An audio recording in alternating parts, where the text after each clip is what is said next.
There we go.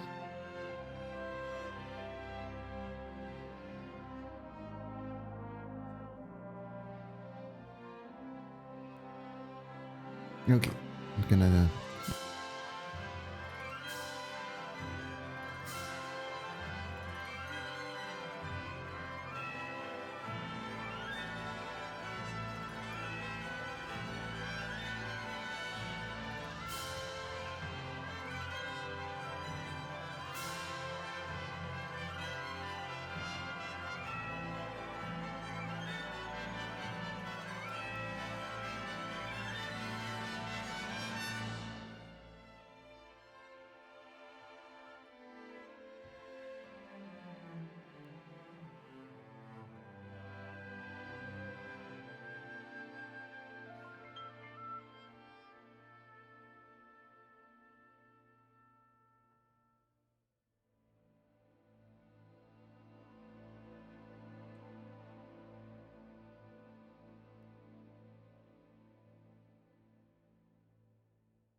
Me. Alright, audio seems to be fine.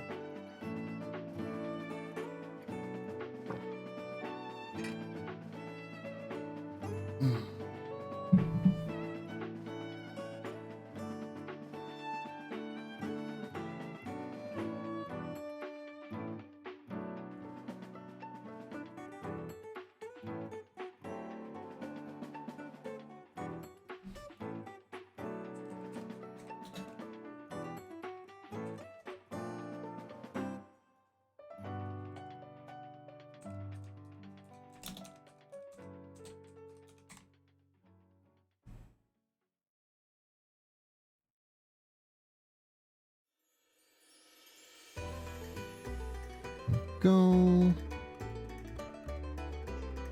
Are we good? I think we're good. Hello everyone, how's everyone doing? Welcome to today's stream at a different time than usual. I wonder if people are gonna notice. I wonder if people notice. Maybe I should actually give like a little heads up on the Discord just a second.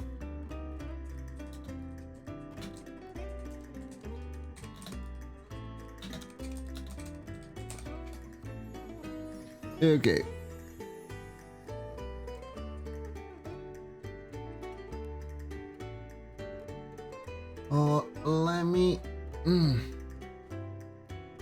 Let me grab my rafts right here.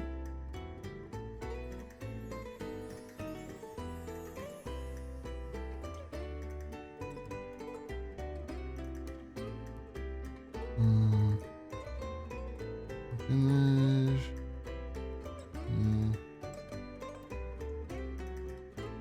That's raft number 1.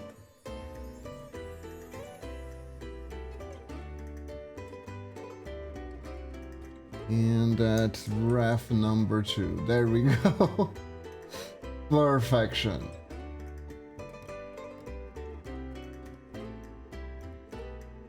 I did think I did a good job so far. So we got the bases. We're gonna make it a sword later. think, do we need anything else here? Yeah, thankfully she already uses gloves, so it kind of fit with the Ninjaling sleeves, ironically. They don't have to do everything, which is cool, which is cool. Now, do we need anything else, any extra details? Not really, all we need to do, maybe add some extra shadows here. There we go. Maybe like this.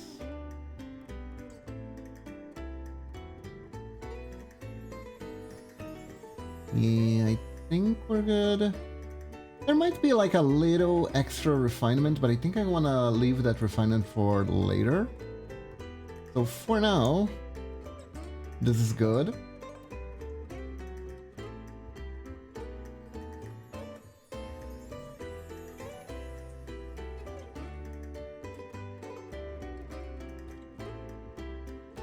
Right. We're on frame 2. Wait, hold up.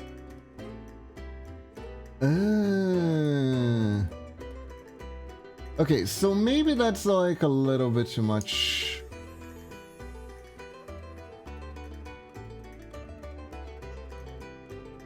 Yeah, no, for the pants, I do think I need actual color for them. There we go.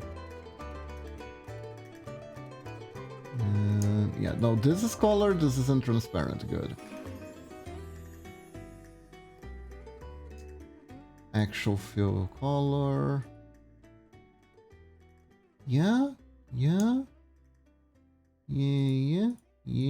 There we go. Okay, so basically this is the gear we're introducing to the Ninjaling.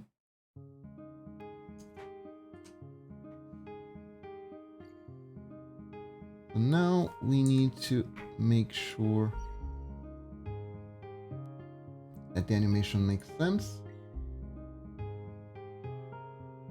I want to animate the hair. I really do. So for the hair, we can do like a little bop with the bigger hair part. And as per pixel economy, one of the tenets of pixel animation, if you're gonna expand one area, you need to shorten another to make sure the motion makes sense to the eye. Like, I don't know. Maybe you could argue that, oh, but there's more hair behind, it doesn't have to shorten. It still doesn't feel right. You know what I mean? It's like an instinctive thing. In your head, it would feel wrong, so that's what we're doing here. Okay, so we did the same on this side. At the end of the day, it is, as I say, Ninjalings, the animation is way more about the feels than what you're actually doing. Because at the end of the day, the drawings aren't moving, it's just paper flapping really fast at its core.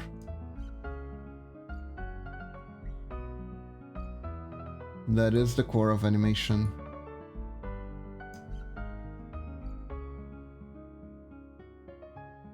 It's all an optical illusion.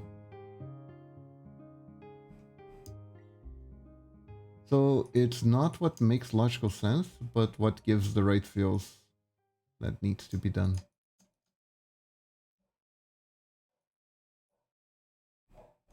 Here we go. Na, na, na, na. Na, na, na, na, na, na, na. Na, na, na, na, na, na, na. Na, na, na, na, na, na, na. We could, speaking of which, we could adjust the cape here. So it goes a little bit to the side.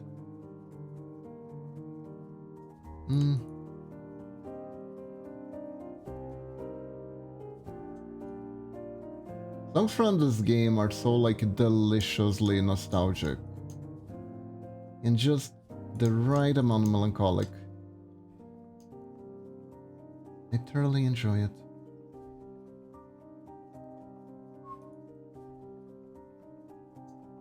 Oh, oops. I thought this was transparent because it really, the color really looks transparent.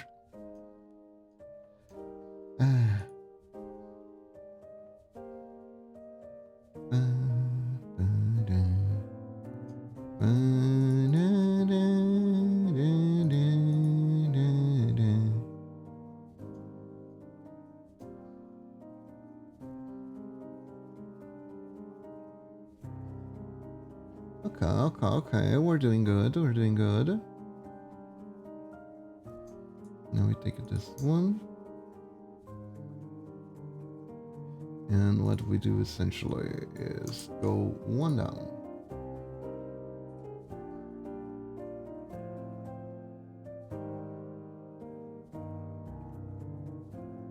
But also squish a little bit. Do we? Hold on.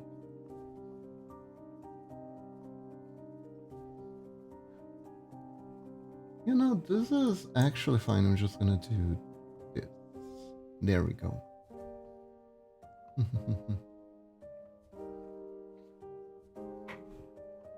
And we should animate the banks too, I think. Otherwise, not gonna feel as natural.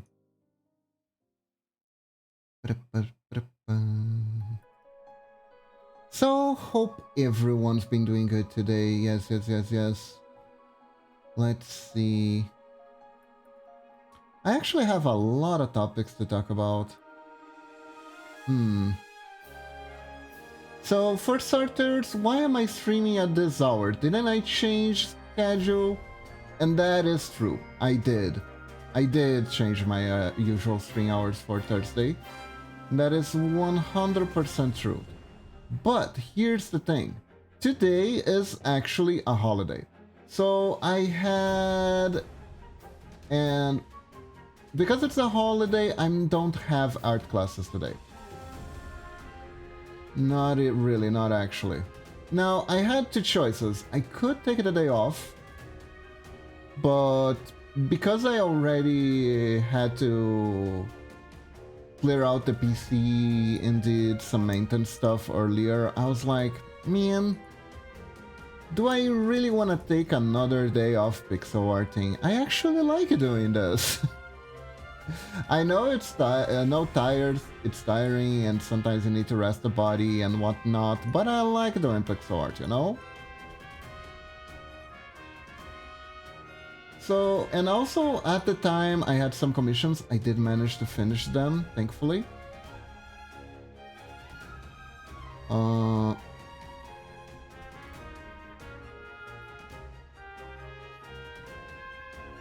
So, I managed to finish them, but at the time I had to do them while I was planning for our stream schedule today. So I was like, you know what? Let's do pixel art stream. Let's do pixel art stream on Thursday. Why not? Let's do the pixel art stream on Thursday. And let's do it in my old time slot. It's gonna be fun. It's been a while. Haven't tried this time slot in a while. Ooh, nice. Do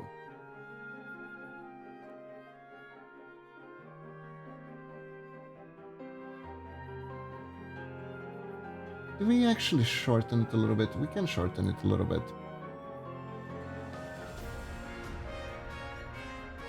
So, yeah, ta-da! Here we are.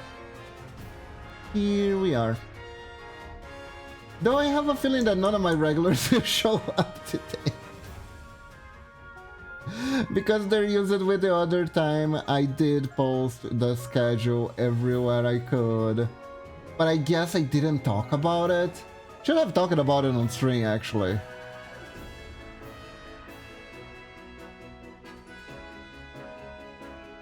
So if they notice, it's gonna be something like, oh, what the fuck? But it's quite alright. It's quite alright. There we go. There we go.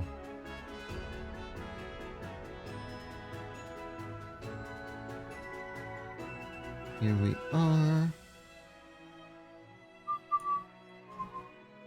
The thing that I like about pixelart streams is that, theoretically, even if no one shows up, and even if you completely forgot to tell on... Oh fuck, I completely forgot to post on Blue Sky and shit. That's how I call Twitter. It's literally college shit on my computer. But anyways, let me get...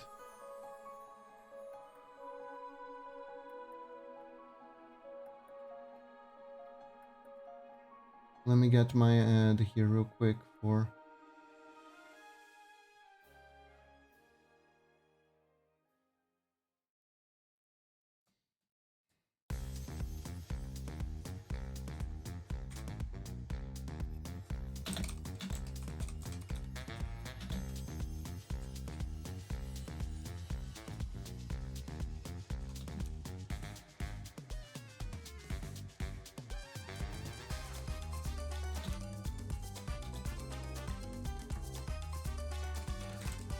Okay, streaming right now, Ninja Lanes. I guess that works.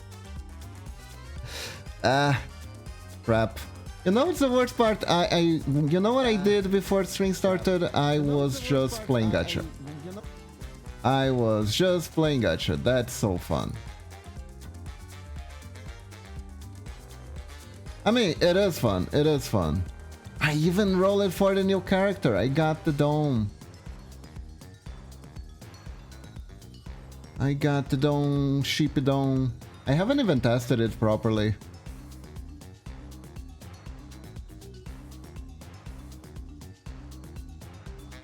Okay, it's the most scuffed I'm live now post that has ever been thrown on this godforsaken earth. Let's go.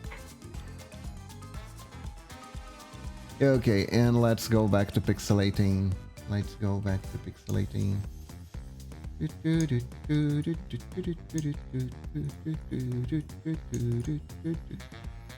So currently, let's see here. Perfect, perfect, perfect. And here's a similar situation to here.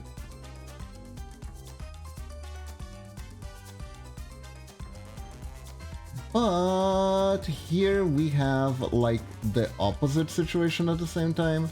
The body is gonna stretch a little bit. So there are some signifiers that we need to do here. The good thing, the good news with the way I'm doing this is that thanks to the fact that the sleeves are matching sorta, I can find the point of animation easier. The points of animation easier. Here. And it's kind of funny, because Gebura actually has like a sort of a wolf theme going on, because she literally fights a furry. There's like a furry as her rival in Library of Ruina. So I was wondering if I should take the wolf ears away from the Ninja Lane Fortress animation, but turns out that I don't really have to. Turns out that I don't really have to.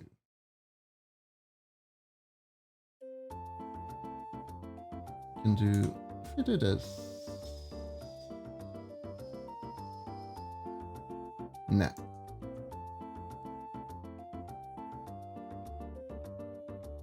Here we go. Hello, Lunatic. How are you doing today? Welcome to the stream. Hope you're doing good. Holy shit, that red mist? It is. We're gonna do your Ninja Lane reading today because I managed to finish all the commissions I was working on yesterday.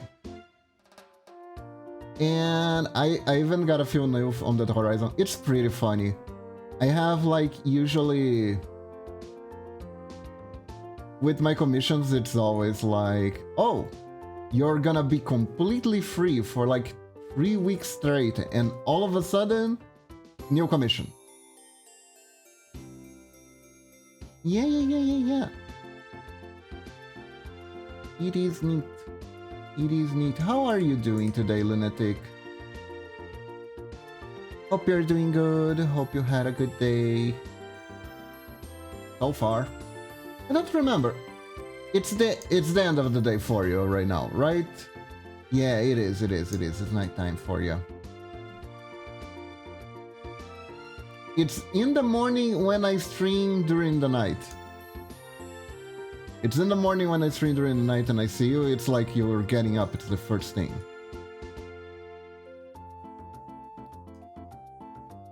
Yeah.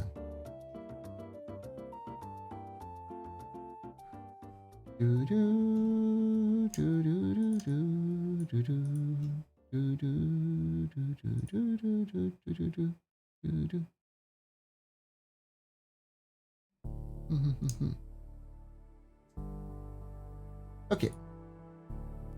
So today, what can we talk about today? We can talk about a lot of things today, actually.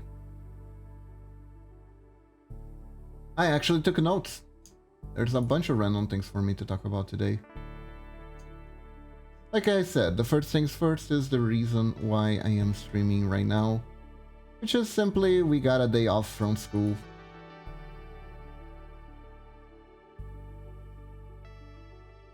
Which is neat.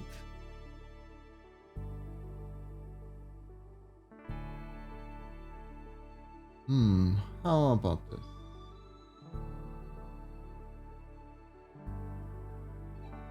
Right.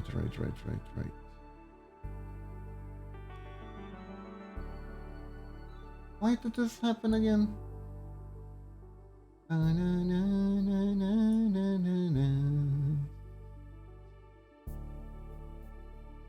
Why did this happen again?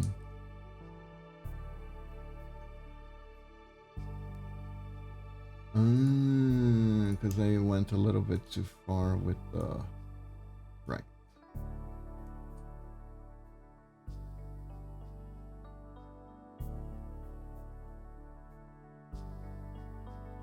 So we could close the jacket a little bit while it's stretching up. So we get that nice little extra effect. Get a neat little effect.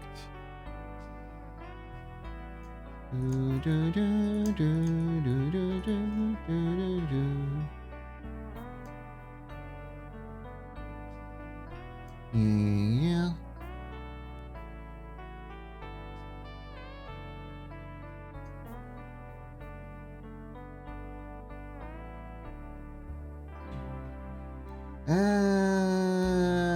Did that effect work though? That is the question. Let me try.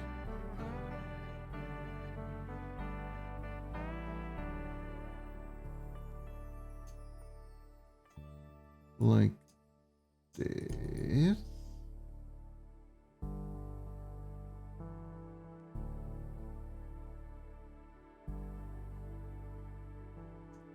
You know, don't really see that much benefit for the animation. I think like this fluid, it's more, flows a little bit better.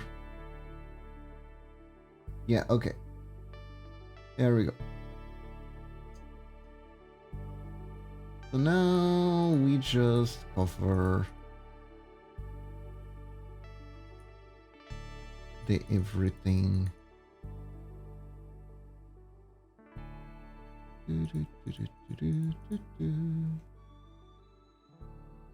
Actually, I can probably make it easier if I just do... No, no, no. There are some small differences. Whoa. I was thinking I could just take the... But the eyes do something.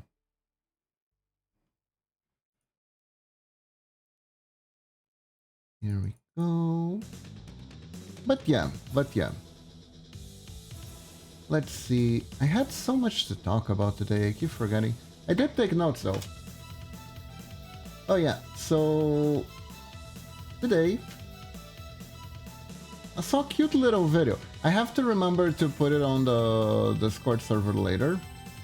I saw a video about optimism and about not letting your phone make you feel like the world is empty. It was kinda neat. It's from the creator I never seen before. And like randomly it was offered me by the algorithm, which is ironic considering the topic of the video. But it was neat, it was cute. Talked a little bit about phone addiction and hopelessness. And how to deal with it, basically. Let's see. Which is like... Okay, you do see people trying to sell you answers on the internet. You don't see people just being honest about it a whole lot.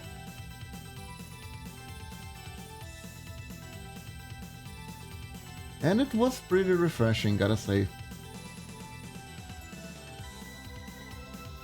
Pretty refreshing video. There we go.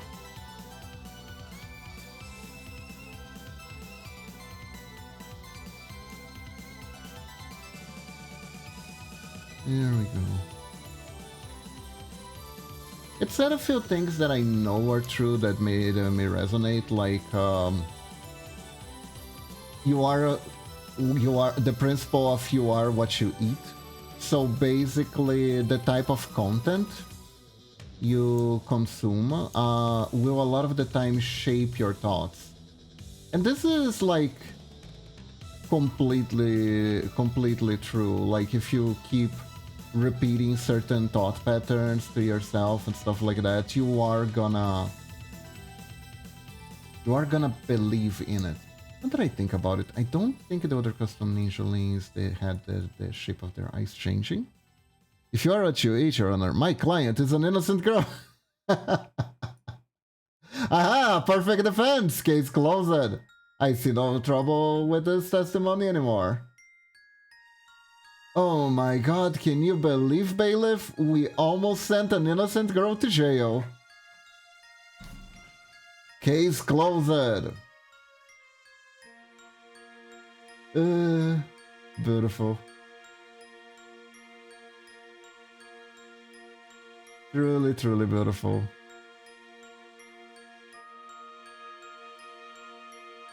This is even better than the Chewbacca defense. Oh god, the Chewbacca defense was so good though.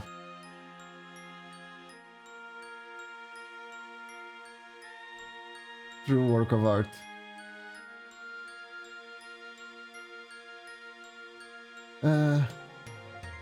I don't remember exactly what the Chewbacca defense was. Oh yeah. It was about the weird contradiction from the fact that Chewbacca is from a planet, but when they get to the planet, there are no other Wookiees. There are Ewoks instead. So, by current media available, Chewbacca is technically just a ginormous... what was the name? A ginormous Ewok. Did you see that one? That one's from South Park, it's so good. It was very confusing. It wasn't confusing that Ewoks existed, it was confusing that there were no Wookiees.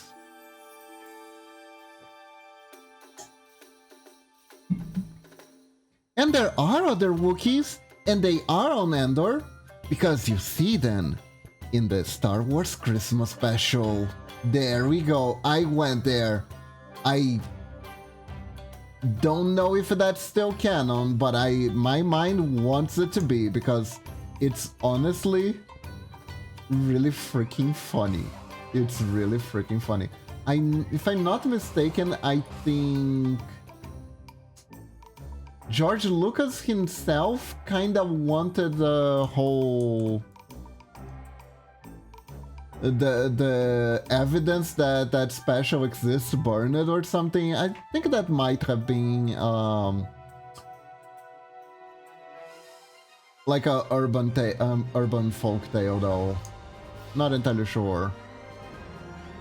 It's kind of like the Area 51 burial site for copies of E.T. Atari E.T. Which is considered to be the worst game of all times, which honestly, not true. There are a couple dozen of games that are way worse. Like, come on. But also, kind of an overblown reaction. There was a video game bubble when E.T. for the Atari was out already. Did you know that? Did you know there was a video game bubble with like the first video game that was ever released? Isn't that weird? Isn't that wild?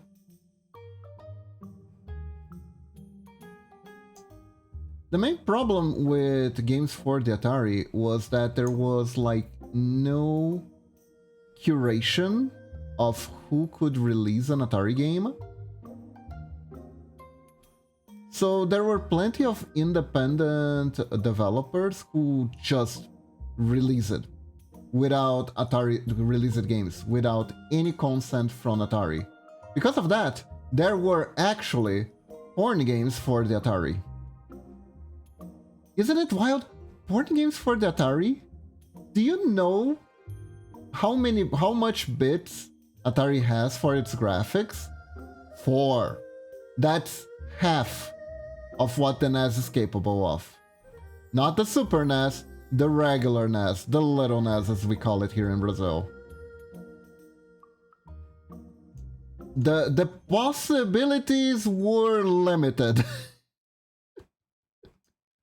I'm not gonna say the possibilities were limitless because they weren't. They were very limited.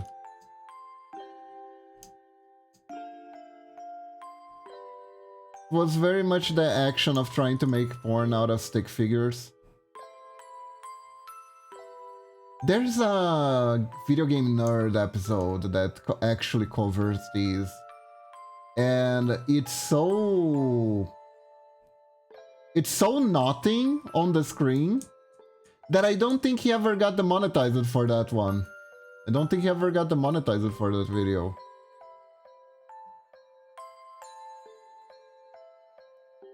Which is technically a video about explicit content, but the explicit content in question is so impossible to decipher that I don't think it gets demonetized. At least it didn't at the time. I don't know nowadays. That's actually a funny thing to research. Did he had to take that video down? Because I don't think he did. I don't think he did. It's like I always kid. It's okay if I make if I put adult pixel art here because it's already censored. It isn't, but you know. But like for Atari, that's kind of true. For Atari, that is kind of true.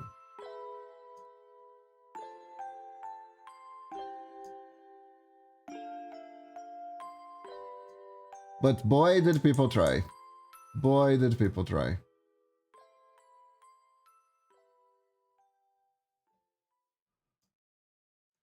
So, yeah, there was no quality assurance. The games were pretty bad, as you can imagine, because of there's no quality assurance. There are good Atari games. I remember I used to actually have some of them. There was like this PC collection. I used to own that PC collection, and they're fun games, but Atari games are very simple by nature. They're kind of like those old arcade games. Essentially, the way they use it to work is there was no story. There was no room to put a story in an Atari cartridge. So instead what you had was the old arcade mindset of getting a high score. The whole point of the game was the achievement of getting the high score. So everything that was made in the game for the game serve the purpose of getting a score. You see that this is still present in Nintendo games. I don't know if you guys remember when I was playing Mega Man.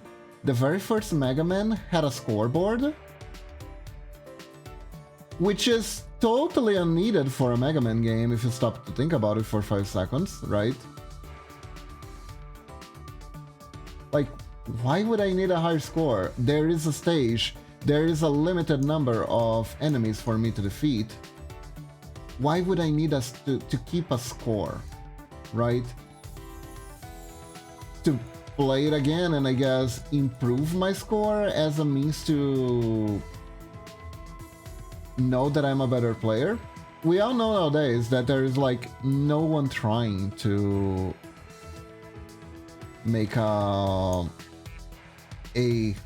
X point runs of Mega Man. What people are trying to do with the original Mega Man, however, is how fast they can beat it, which became like the true expression of skills for old-timey video game. It's like, oh yeah, but can you beat it this fast? And that's like the challenge now. So scores are a little bit of an outdated concept in general, but it was all the rage at the time. So it was all about getting a high score, and the game didn't know when to end, essentially. Kind of just kept going. So how would you know when it was game over? Simple. What the game would do way back when was it would just get faster. Whatever was happening at the screen would slowly get faster, up to a point where reacting to it was literally impossible. Well, it just couldn't be done. You just couldn't react to what was happening at the screen. There is a point of breaking. And how far you can go past the point of breaking was basically what determined how good you were, essentially. So you would naturally get a higher score the longer you were able to play, and the game would become unplayable after you played it for an X amount of time. People who like to get existential on your ass will say that old video games were based on life. It just gets harder and harder to keep doing whatever the hell you're doing. Which is not untrue. But come on, man, I'm trying to play a video game here. Why do you gotta kill my butt like that?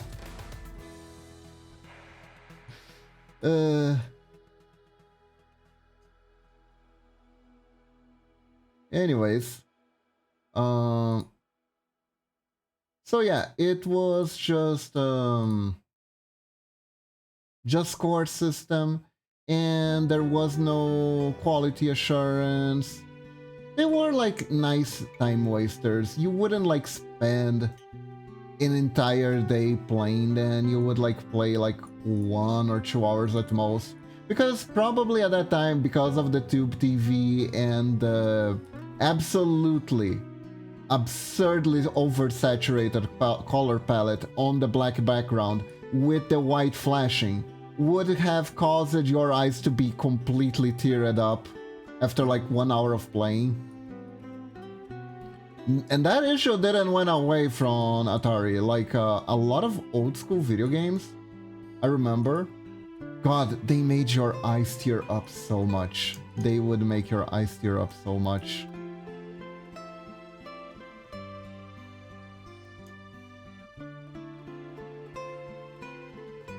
They were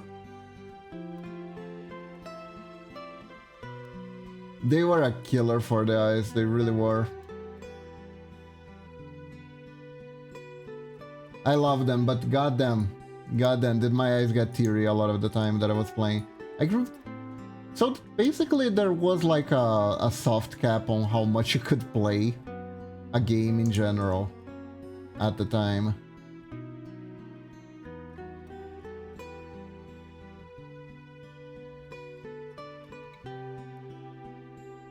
If I spend an entire afternoon playing video games, I got like physically punished for it.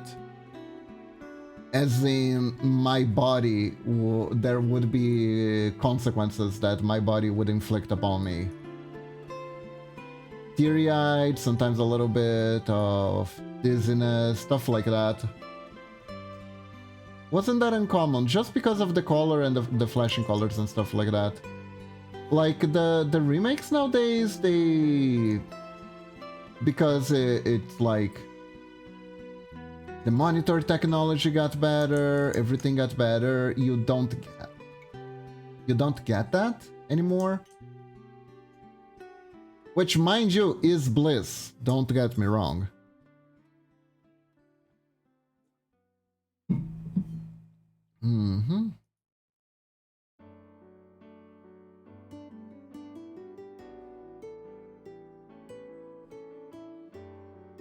But yeah, and the games were very simple, they were very repetitive. I remember there was one game that was basically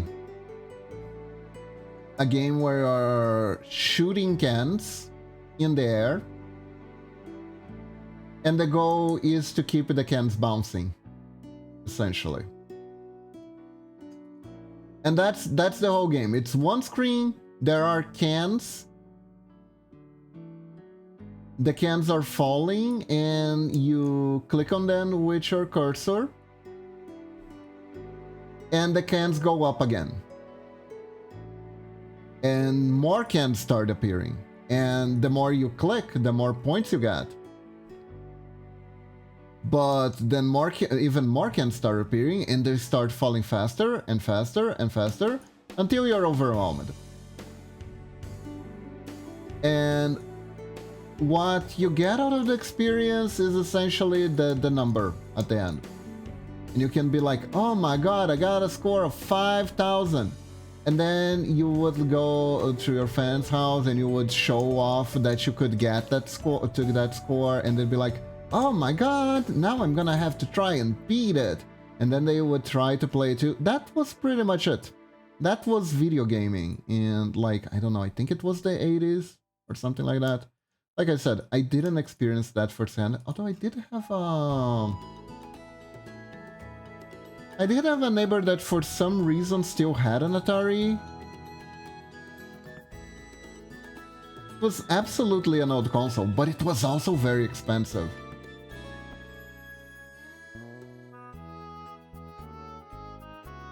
I don't remember exactly, but I think an Atari was actually sold for something around $500 or something like that.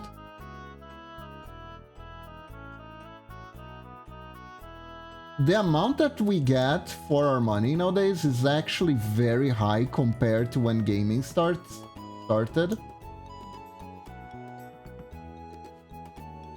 Which I guess is why gaming companies keep trying to raise the prices of games, because they're like, oh, you see back there, we were making so much more with like one guy in a basement programming cans to bounce over around the place. Why can't we go back to that? Why can't we just have more money for less effort? And then necessarily standards have changed, so sucks to be you,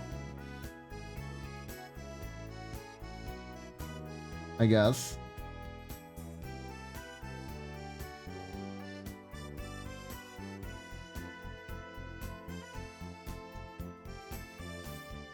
But yeah.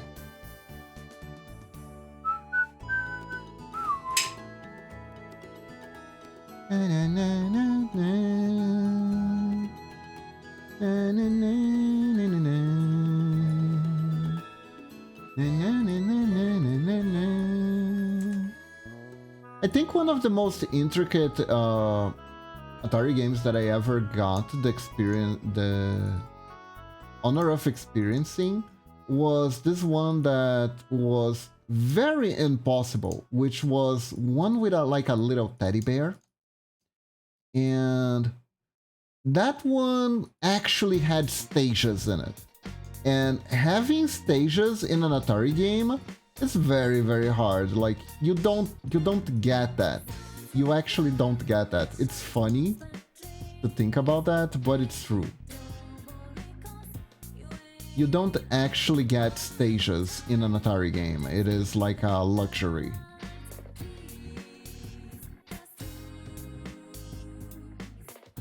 And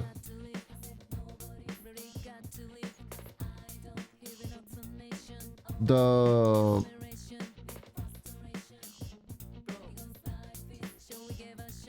and I'm trying to remember now what was it about. It was like a little bear, and I think it had like a very basic plot, like the little bear wants to get home, but there's stuff in the way of the little bear. Help the little bear. Something like that, I think. And each stage had like a different trial, so to speak, to get the little bear home. I remember like the one stage that everyone got stuck. Hey Mamachi, how are you doing? Because I would sit down to play this with my neighbors. Everyone was trying to beat the goddamn game. Ooh, nice.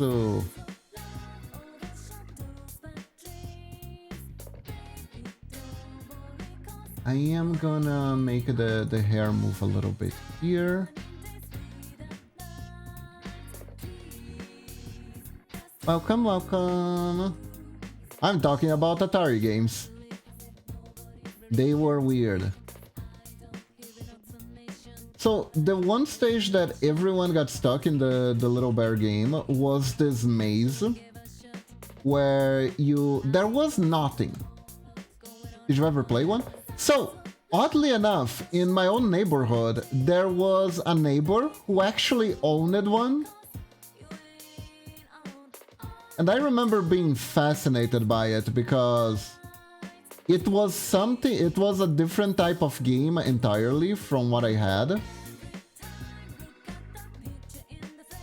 It didn't even occur to me that because it was older, it was worse than what I had. And it really isn't like worse or better. Well, graphic-wise it was terrible, but you know. The games had a complete different vibe. The games just had a complete different vibe. I also had two... Actually, now that I think about it, I actually had two collections of Atari games. The first collection of Atari games was actually released for the Mega Drive. And it had a few of them there. There was this one called Joust, where you were a knight and you were riding flying ostriches.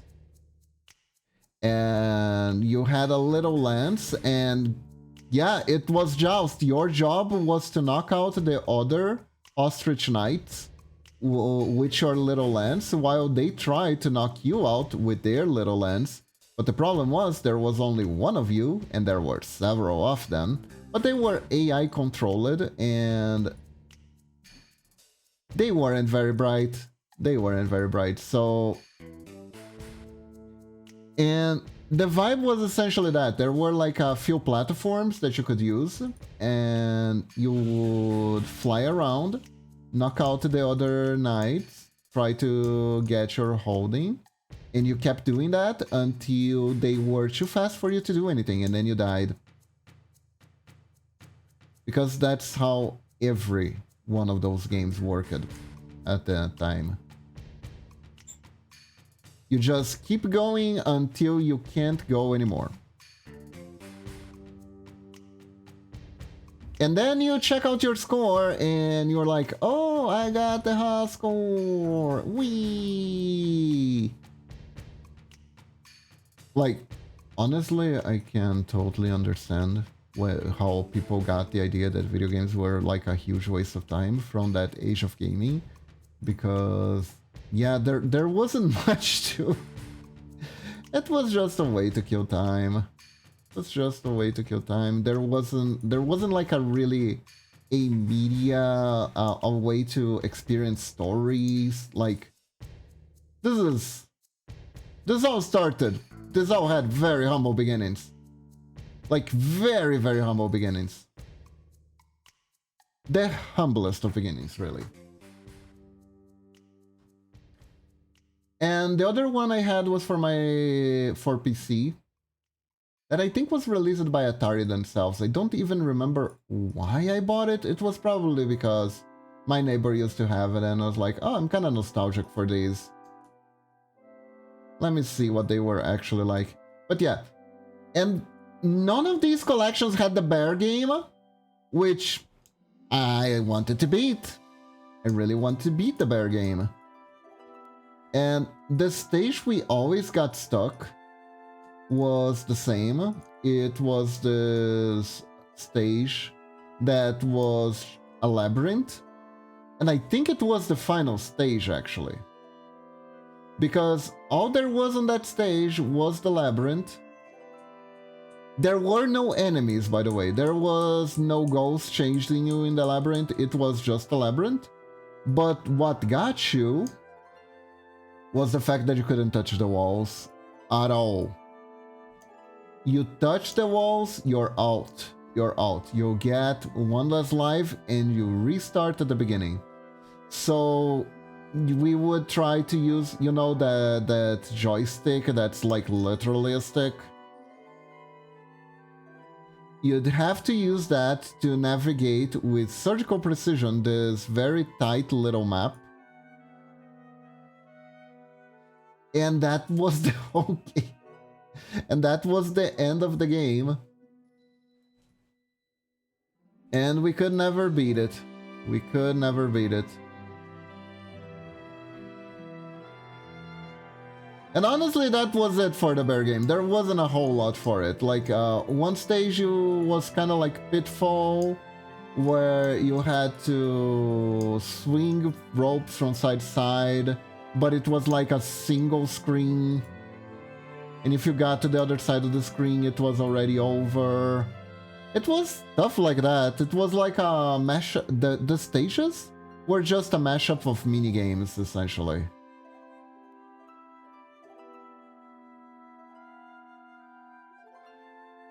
And for what it was, for the console it was, I guess it stood out to me. I don't know. Like, they didn't have a whole lot of games. The cartridges looked funky too. They didn't have like the best presentation. They were like literally these black bricks with the name of the game on them. And that was about it. It wasn't as inviting, right? As they made most video games things be nowadays. You know what I mean?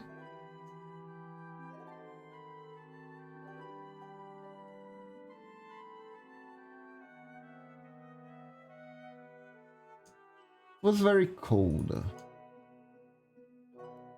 I suppose, is one way of saying it.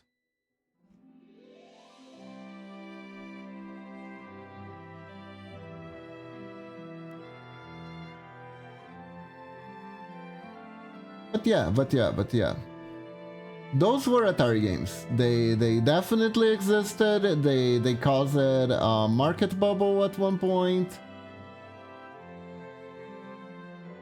Because everyone could make it then, and because the quality of anyone making them was so bad, and they were so pricey that people were like, you know what, I don't think I want to buy any of these anymore. I bought ET and it was terrible. I don't want to buy video games anymore. And supposedly this is why there is a burial ground for old ET cartridges. Which honestly, a little bit of an overreaction there, everyone. It's just a crappy game. It's not the bane of existence of mankind. Not necessarily that bad. It's not good, but it's not that bad. The game loop was just very frustrating.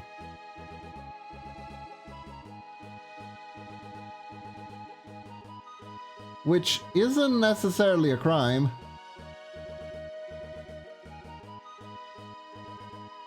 It just is what it is.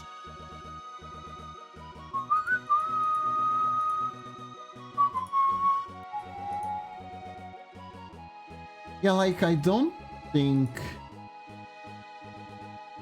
it would be easy to string an Atari game.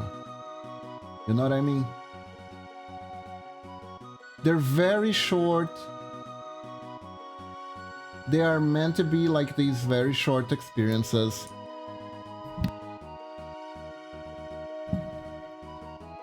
I mean, I suppose if you're really engaged in seeing the...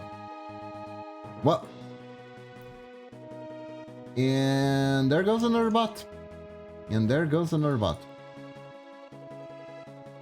If you're very engaged in seeing the streamer try to get a high score or something, then I suppose it could work.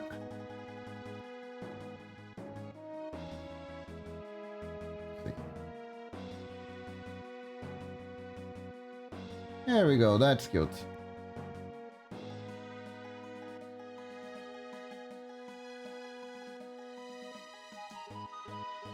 I want this though.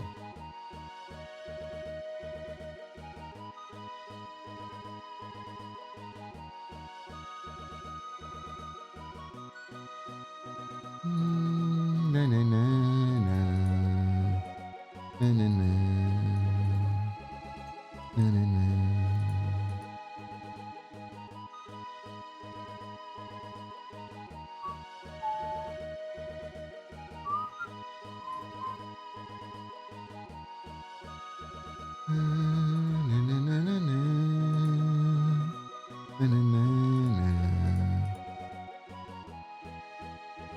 Oh, frick. Did this on the wrong layer. Yes, I did. There we go. Now, personally, especially after I started the journey of playing the old Mega Man games ever since that on my birthday, I'm like, man, I really need to replay more old games. I really do. One thing that I see a lot of people complaining on the internet, right, is that don't know why games stop it. Games used to be fun, they're not fun anymore, stuff like that, right? And at the same time, these people would be asking for, like, desperately looking for, like, the new releases and stuff like that. And it's like, maybe make sure, first things first, go play the old games. Make sure that they're fun, right? Sometimes it's kind of weird. We feel this high value for things that are new. Things that are new have to be better than things that are old. You know what I mean? There's a lot of value judgment on new versus old, where new is supposed to be king. You should be playing what is new. Why aren't you playing what's new? Why are you still attached to this old game or something like that, right? And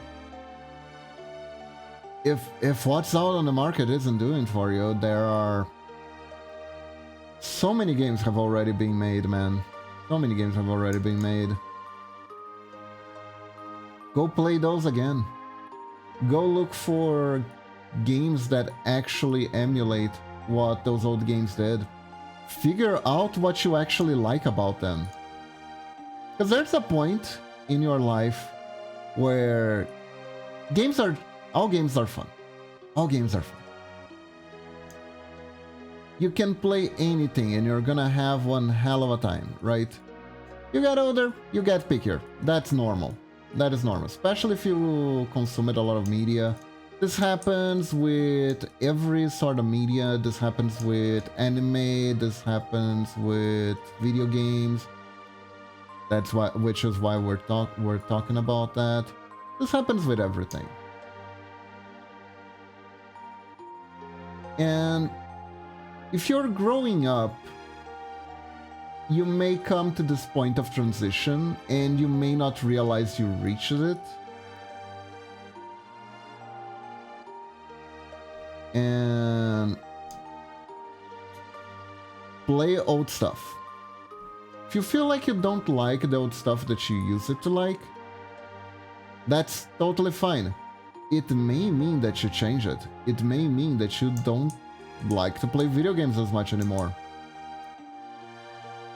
Then you have to, you know, figure out what you like now. It's a journey, but you can do it. And it's gonna be 1,000 times more productive than just being on the internet complaining.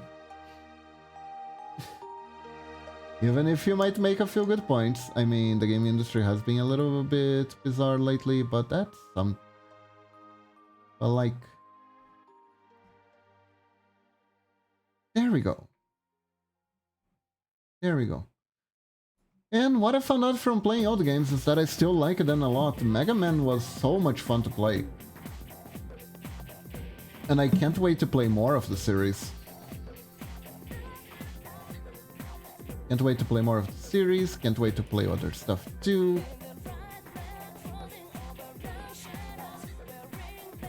I love streaming. Love streaming for you guys. I love sharing stuff that I like with people. Streaming lets me do that. And it also lets me discover things that I didn't know I liked. I'll be real with you, Lunatic, for all intents and purposes, I wasn't sure how much I was going to like Darkwoods. I wasn't sure how much I was going to like Darkwoods, because it relies a lot on certain things that I don't necessarily like in video games, like a crafting system, stuff like that. But one, the crafting system wasn't bad for me, which was very helpful. And two, it was a really interesting experience. It was really interesting. The game made me second guess a lot of stuff. I wasn't sure what was going to happen. I got a little bit too panicky. I learned something a little about myself playing that game. I learned that I can get a little bit too panicky if I'm not like... I'm into an unfamiliar environment. And I also learned how to get over it. Because I don't know if you... I think if you look at the VOD, I'm not entirely sure.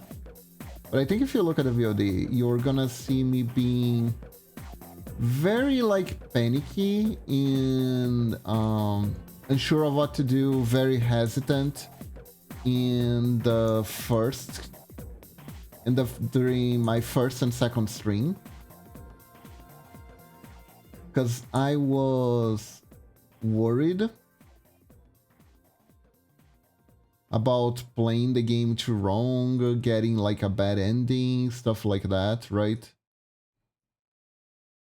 And trying to guess what would cause the bad ending, and oh my god, I'm gonna run out of resources, I'm not gonna run out of resources.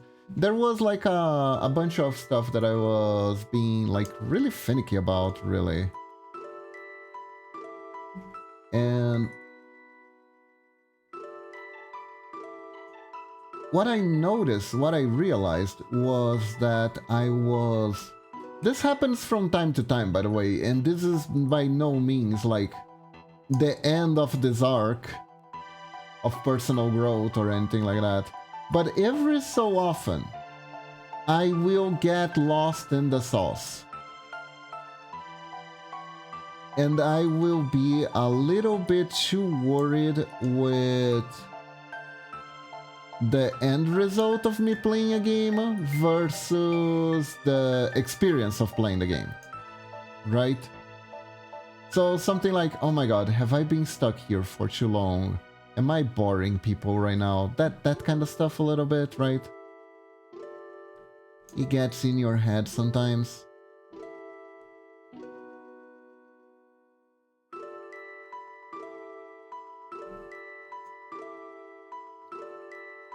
But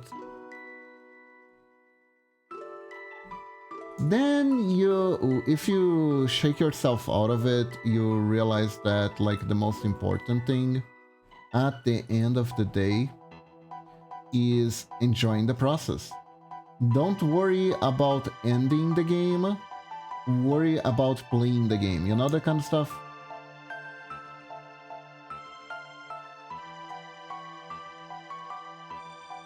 Because at the end of the day, there is nothing worse than watching someone play something while they're not having any fun. It's really, really bad. It can be really, really bad. Depending on your intentions. If you're watching a rage game that you had a rough time with and someone is like yelling at the screen, it's really funny. But like if someone's playing a game you like and they are just having a bad time with it and not really giving it a chance, which is like the biggest thing, then it becomes like a much less enjoyable experience, essentially.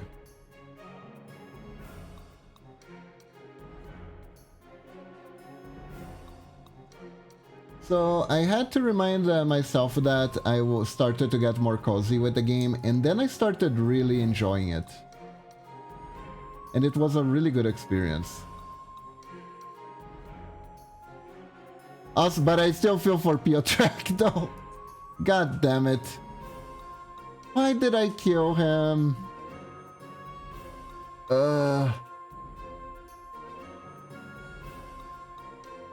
I didn't mean it, Piotrek. I kind of wanted to see what you had to say.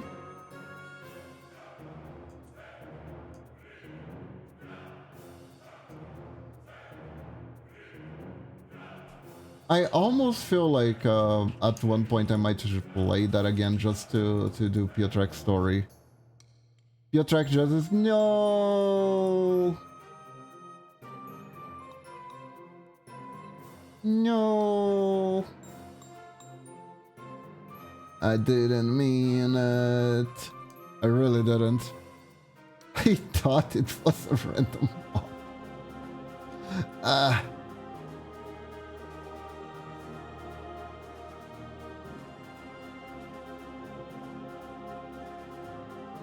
I swear, Your Honor, I didn't know it was a person. I thought it was a random mob, but the mobs look human, come on.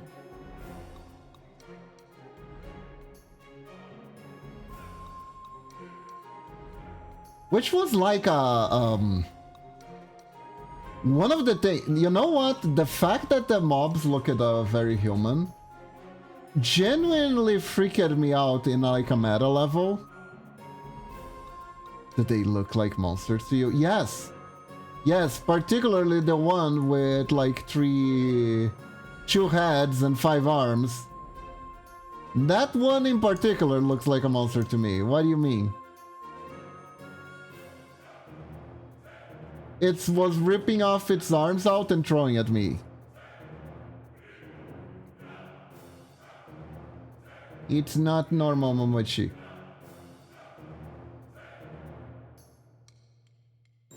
Maybe Gardenia is like that, honestly, could be.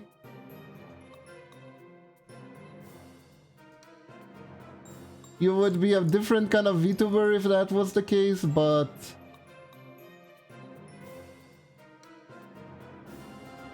It was a giant tree, you know.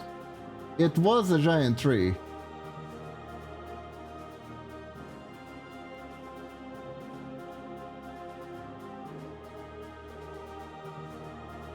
But yeah, that was such a cool game. That was such a cool game.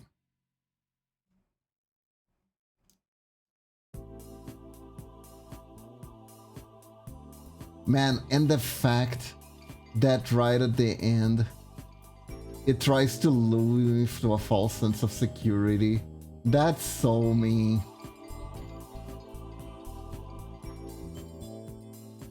It was kinda therapeutic that we got the end that we got. Where we could burn the whole thing down. After getting the bad ending, question mark. It's kind of weird. The bad ending is looks like a good ending, and the good ending looks like a bad ending. That's another mindfuck of the game. That was another mindfuck of the game. That game was really good with the mindfucks though. Gotta say. Those were some good Silent Hill 2 mindfucks kind of situation. And that actually reminds me, I think it was Downpour. Downpour had one good moment of like complete mindfuckery that was so awesome, but it was the only one. It was the only one, and it was kind of a shame, because if the whole game was like that, it could have been like mind-blowingly good. It would have been mind-blowingly good. It was pretty early on too. I am 95% sure that that moment was there because they put it on the demo. Now I don't want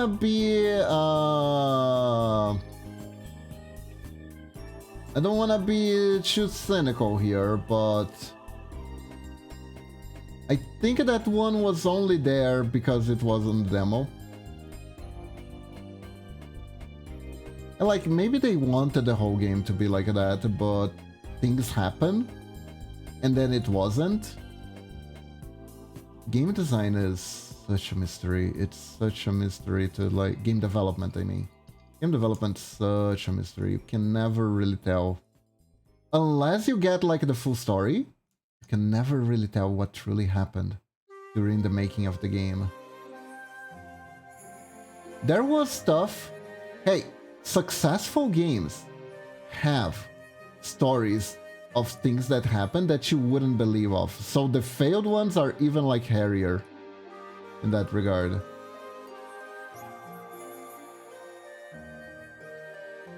Like, for instance, the fact that Final Fantasy VII, each like separate part of the game was written by a different thing, and they didn't have like a whole script already ready. They were kinda writing from the head guys like vibe notes. Vibe check note. Sephiroth, bad. Tifa, good. So you kind of like had a vibe checklist of all the characters and more or less what they were like, so you could make up the scenarios on your own without really necessarily knowing at which point of the story they were in. You kind of like just had a checklist of things that the characters know, things that you can refer to from the story without you like having the full story. It's so crazy that that was written like that, while at the same time it makes perfect sense why some sections are the way they are. because you can kind of see it. But it worked, and it turned it out into like one of the best JRPGs of its time, so...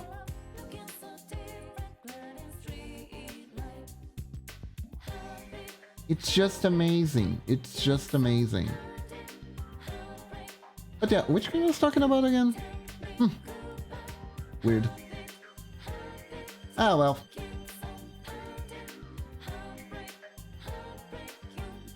Game design is crazy, point of the story.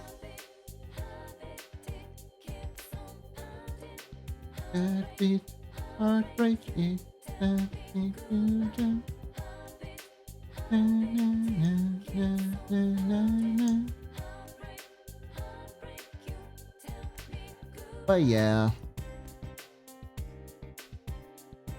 it's cool. It's cool.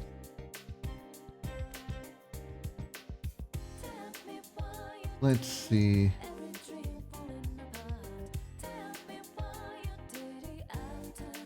I'm a big sucker for nostalgia. Oh yeah, Downpour. Downpour was interesting. It wasn't a bad game, but it wasn't mind-blowingly great or anything like that, and it had like a very, very lukewarm reception.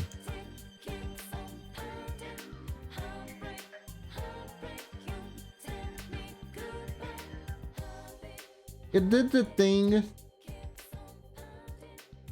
where it was trying to recapture the magic of the original, and by the original I mean Chu, because everyone only thinks of Chu.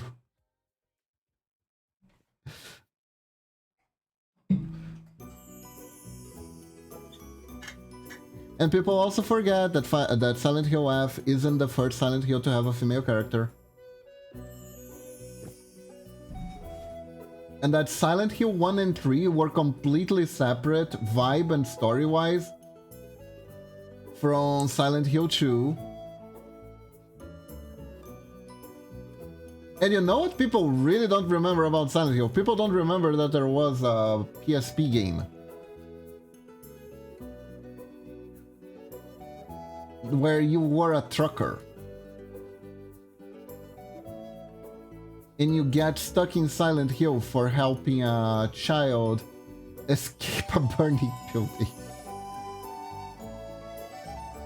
Or because you actually failed all along, or you didn't. Ooh. Actually, I don't remember anything about the truck driver. What was the story of that truck driver? Let me think. Oh, actually, you know what happened with the truck driver? He was literally just some rando that was in the wrong place at the wrong time. And the whole point of that game is to be a prequel to Silent Hill 1. So you can be like, oh, so this is how that one thing I didn't ask for, I never asked about, happened. Wow. It was that kind of prequel. Like, if I recall correctly, and I could be wrong here, and if there are any big fans of this game in the audience, please correct me. He was right because he had a truck full of gasoline to deliver to a house with a demonic pentagram on the floor. Exactly! Exactly. I don't even... You know what, Momochi? I don't even know what he was carrying. I have no way of proving he wasn't delivering the gasoline that was going to be used to burn the building, outside of the fact that when he got there, it was already burning. I think he was late. And one of the cults was like, you know what? I found a match. We could just use that. I found a match and some kitchen grease in the back. You can just use that. I was gonna use it to make bagels today. I like to make fried bagels, yes, but we can do this. We can do it for the sacrifice instead. I'll make the sacrifice, and then they all laugh together like a laugh track going, ha ha ha ha. Oh, Ben, you're so funny. Sacrifice. Anyways, let's murder this child. And they all did, and they had barbecue after. Actually, very unknown fact, they were having barbecue using the house fire, like, behind, but they all hid when the truck driver came. It's true. Don't look it up, it's absolutely true. And it was chicken. It was chicken. Yakitori chicken, even. So let's see here.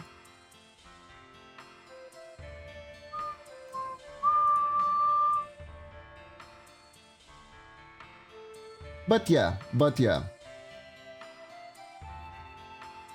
So the truck driver, let's see, he was there delivering the flammable goods to the cult. He sees a creepy ghost child on the road, he crashes. Hello, Asuka! Then he sees a burning house.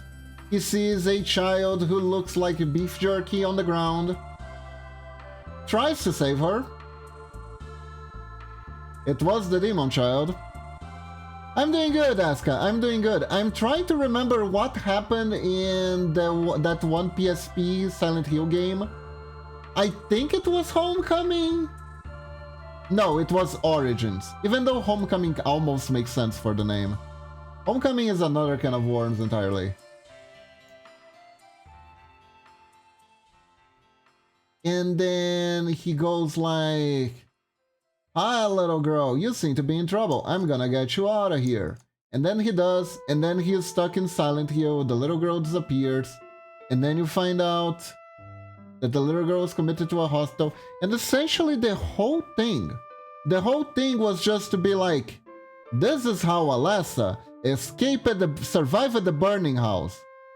No one asked it. Could have been supernatural powers, no one cares. But it was all because of you, the truck driver. You fucked up their evil cult's ritual, and now everyone else is gonna have to pay because the little girl is mad at everyone. Except you. She's like, you can go. But first, fight a bunch of nurses. Yeah, actually, it doesn't really make much sense why the game even happened, right? The guy could have just like be a footnote. Yeah, the truck driver was passing by. It's crazy. He saved the girl. Can you believe the jerk? Anyways, back to the main plot.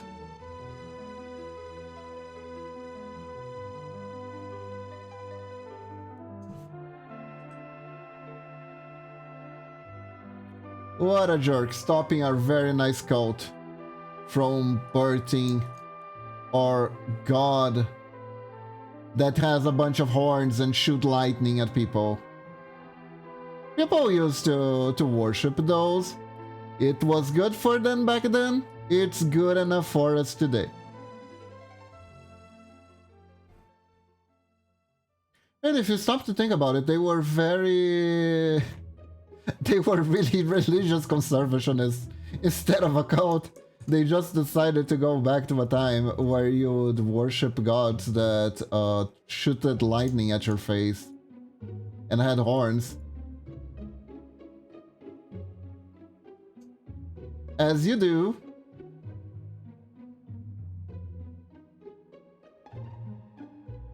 As you do. Thank you for the pet, lunatic.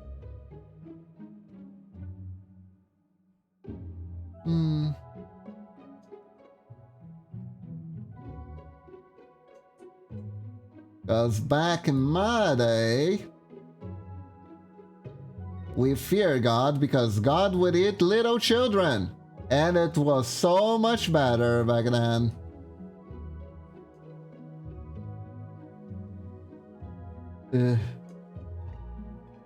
Anywho.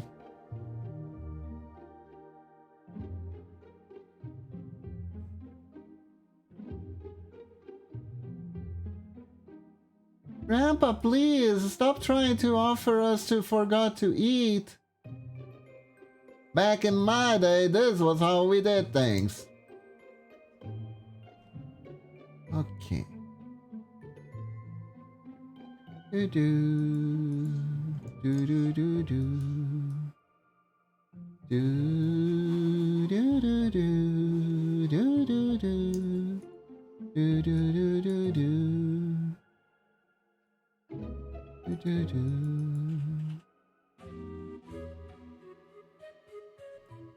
We don't. We actually hide the tail here.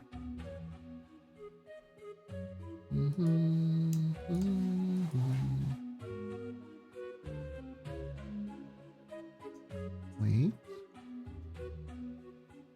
Okay.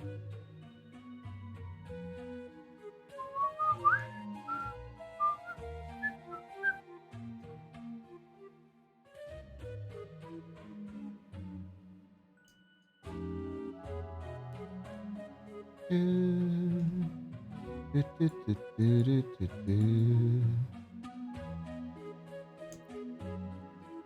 know, chat, sometimes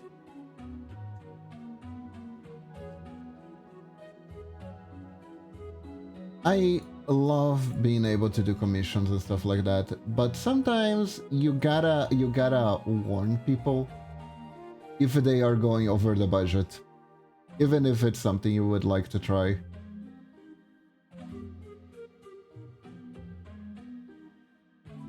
I always try to watch out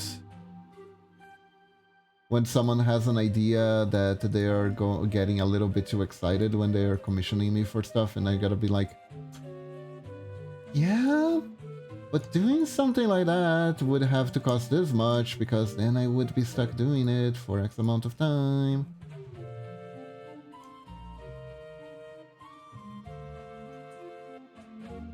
Now, where does this go? Is this my pen? I think, yeah, this is my pen. There we go.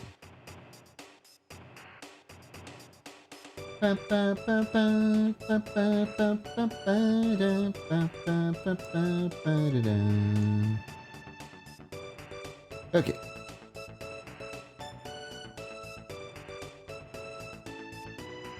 There we go.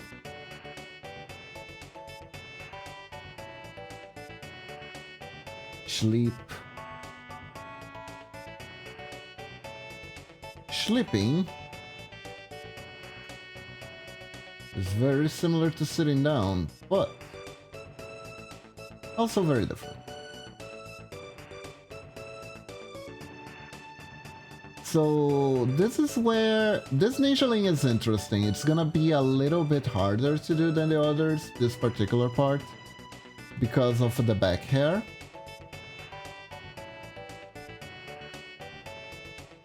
Because it's gonna rely on like a little bit of extra animation. Because usually the way I do this is... because most of the time it's like just hats, right? But this time you got the back hair. But it's easy. It's easy if we just do it by part. So the first part is actually this. We take the back hair parts out. If I was a smarter person, I would have put it on a different layer, right?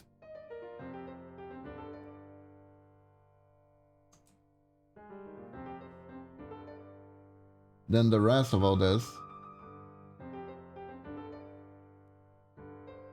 Or at least a more organized person. Not necessarily smarter, but definitely more organized.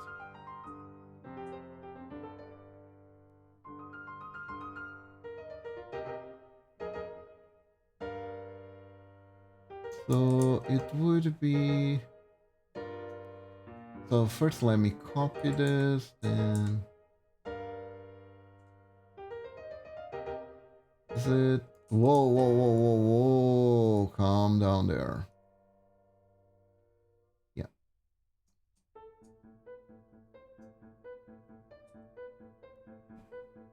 No, I don't The selection tool got a little bit bugged. Okay. Let's redo the selecting then.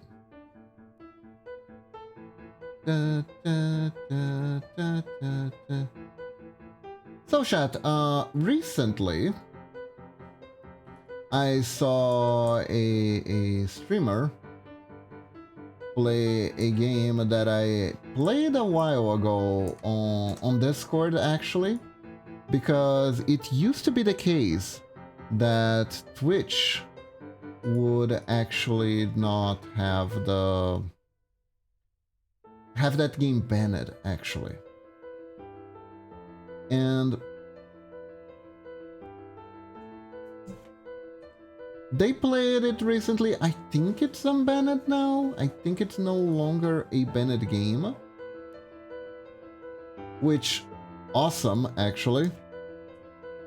Awesome possum, totally.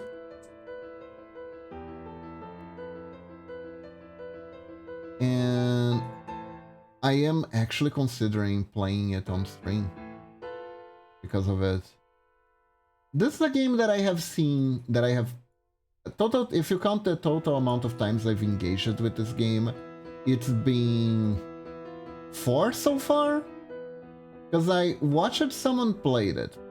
I was utterly fascinated by it in a sense of like, oh my god, I can't believe this game is a thing that exists. It's so funny. It was very... Love in the Space? No, Harvester. Harvester.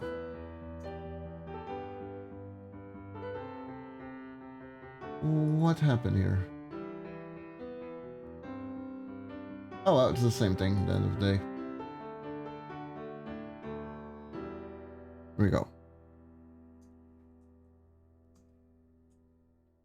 Oh. Wow, I am...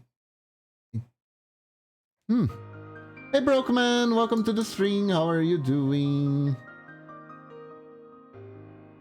Hope you're doing good. Hello, hello, how are you? We're doing pixel art. I did a thing that I don't know what I did.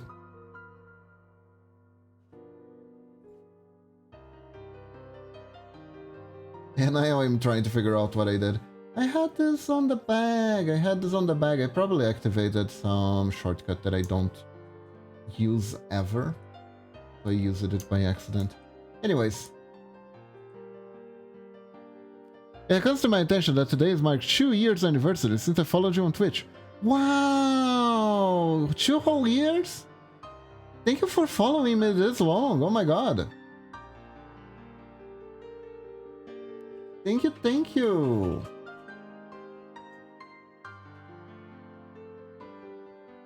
And congratulations for me, I guess. It is good to have you here. Thank you very much. I really appreciate it.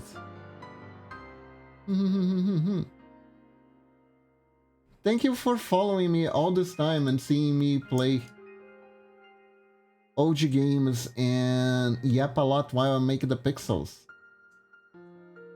I'm making the pixels happen. Today we are doing a reading. Oh, this is like the exact same. There we go. Also the same position. And no, this one is not quite that. But it is closer.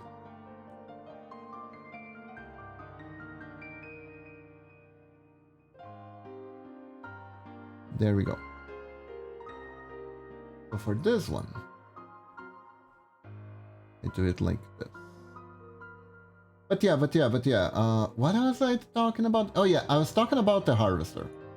So the Harvester is a game that when I was first introduced to it, I thought it was a Kuzo game, right? A funny one. But essentially a janky game. that was excessively violent. Didn't feel like it had a point. Celebration time to press the big red button. Oh no! Uh-oh. Did it work? Did the button work? Hold up, did it not work? It keeps turning off randomly. Is it not working? It's not working. Why is it not working? Hold up. Hold up, I'll fix that right now. Where the frick is it? It's supposed to work.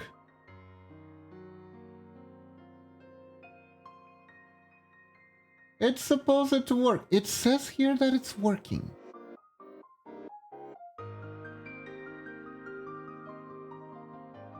Yeah, everything is here. Why is it not working?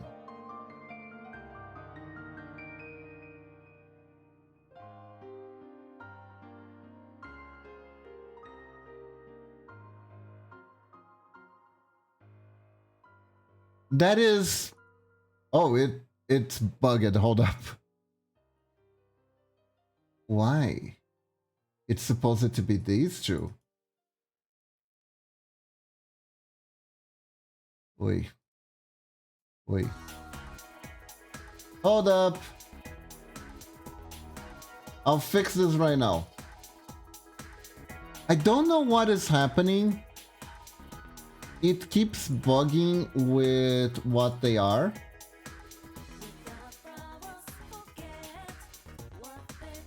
Let me try.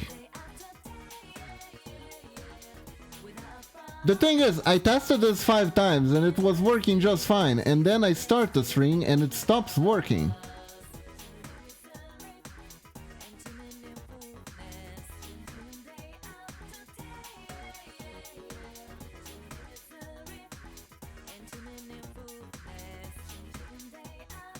Why? Why? Why doesn't it work? Why doesn't it work? That's... It says it is, look.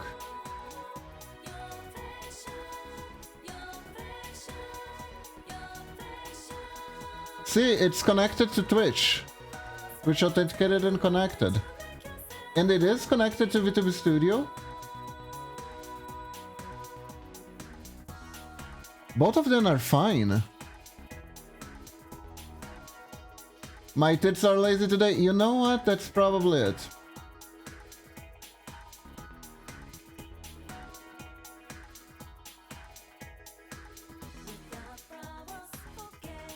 Yeah, the name matches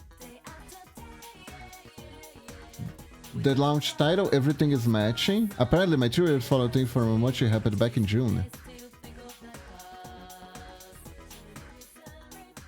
Everything is supposed to be working, I don't understand.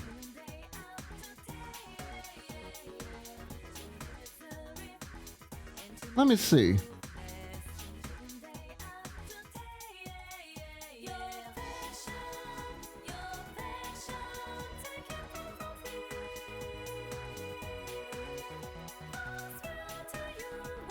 Hey Red, welcome to the stream.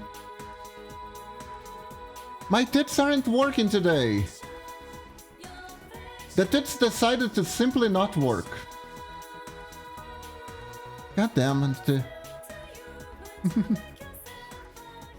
My tits just don't work. I don't know what to do. They're not working.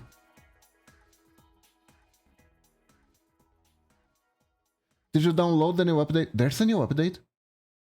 Wait. If there is a new update, that would explain a lot. Doesn't it auto-update every time you use the launcher?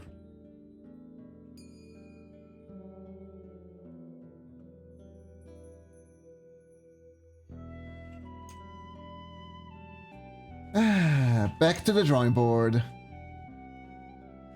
Then I guess I don't have it.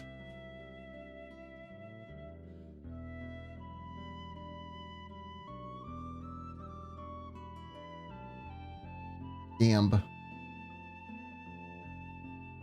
Then I don't have it. Tragic music plays. Do do do do do do do do do do do. God, I love the vibe of my pixel art string. Like, what? 2 days ago, I was making a cute lady with huge bazonkas bouncing, and now we're doing cute little things sleeping.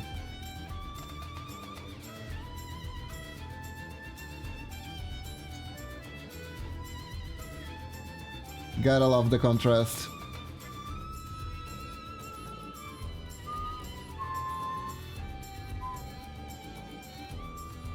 Na, na, na, na, na, na, na, na, na, na, na.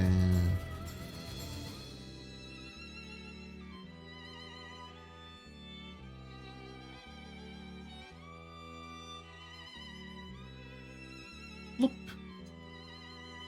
I see, I see. Then I guess I need to update again. Guess I'm gonna have to do that later. Okay, so everyone, don't touch the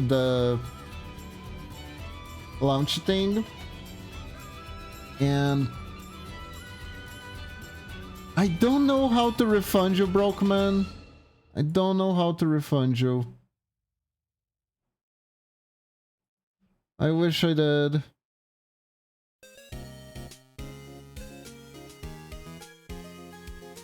So here you go. On the house. Fuck you, Kiva.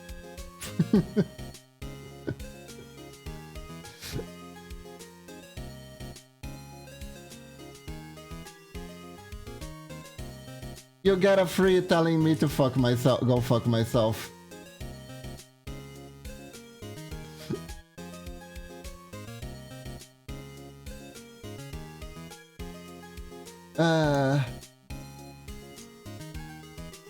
Edge. I really need to learn that one of these days, because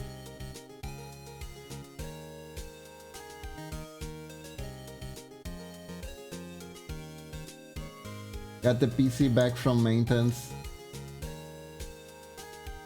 Got all my OBS and etc. configurations all destroyed in the process. It's fine.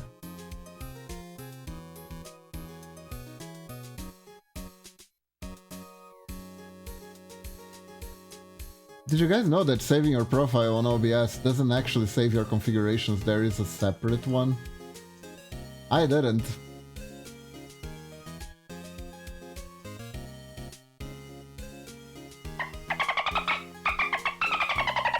At least the sound alerts are working. Nothing noises.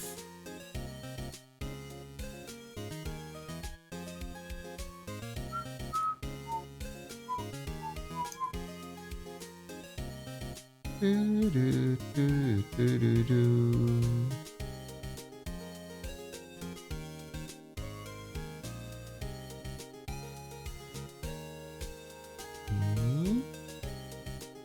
Perfect.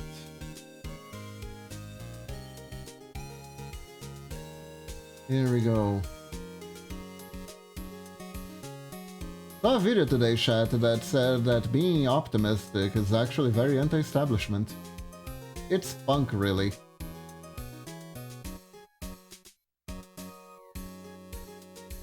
Found that very interesting.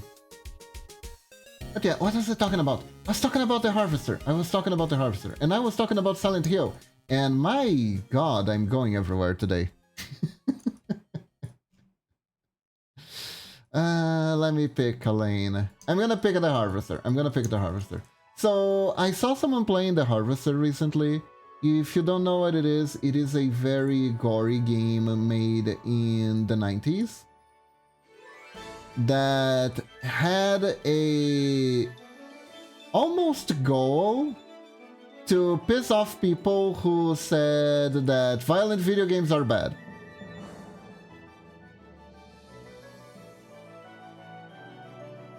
The person who made that game really disliked those arguments against violence in video games, and made it like their almost life goal. I want to say, don't gonna say life goal, but it was definitely their project goal when making the game, to try to argue against that by taking the idea that video games are turning people violent and exploring the idea to the fullest, essentially. It's honestly, at first, I thought the game was very janky because of the weird graphics and weird music and just weird vibes in general. But the more that there's something about that game that I keep coming back to, right?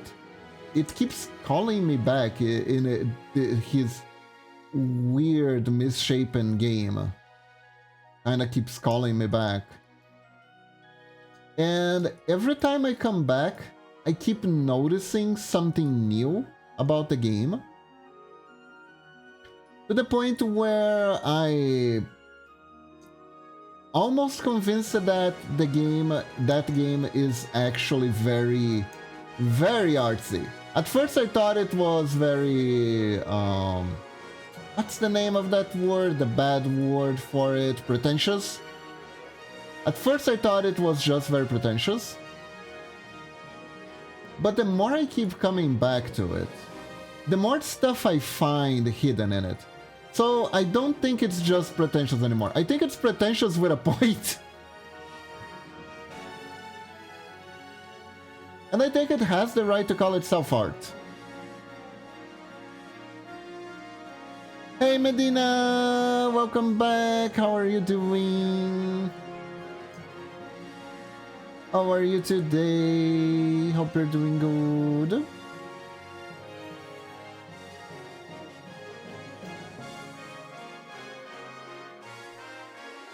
I don't know if you saw, if you like are really curious about the game publisher that made the game that I played last time on Sunday. There is a playlist of like, I don't know, I think 12 hours total of all the games that I played before from them.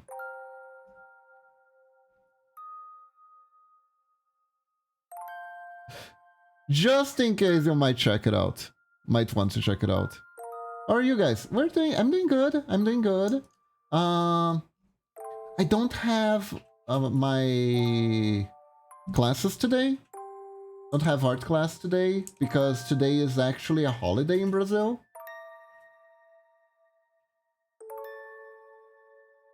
Art look hacking cool. Thank you. We are making Gebuda into a ninjaling by Lunatic's request. Yes. Let me stretch a little bit. Lila, I was stretching. I was not getting ready to leave and let you go eat food earlier. Okay? Lila saw me stretch. She immediately got up. And she's looking at me intensely. She is waiting. She thinks that because I was stretching, I was ending string already. Now she's looking at Momochi. She's like, one of these two is gonna have to feed me. It's early. You are... But she is early. She is a little glutton. If you let her, she's gonna start eating so early that she's gonna have to have a whole new meal. I'll give her petals. There you go, Lila. There you go. Can screech it? Quer cafunha? Picolinha? Ready.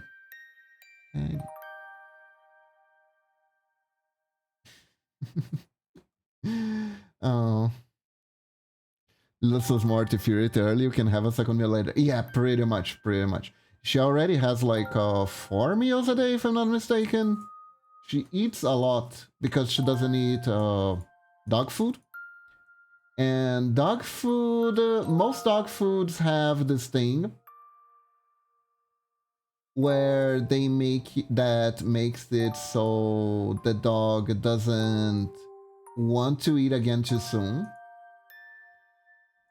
It kind of, and apparently it kind of works similar to those diet pills, you know, where it kind of bloats up in your stomach.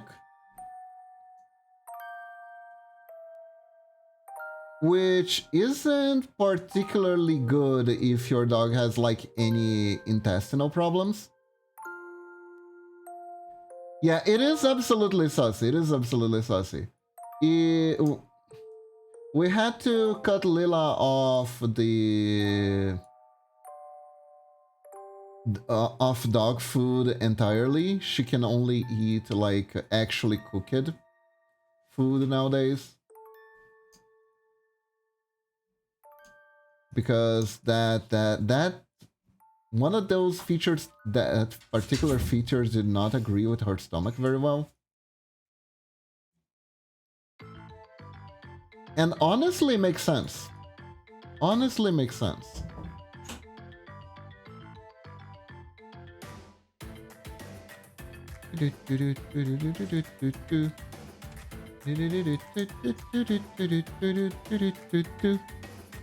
So she's basically a queen who has 2 cooks.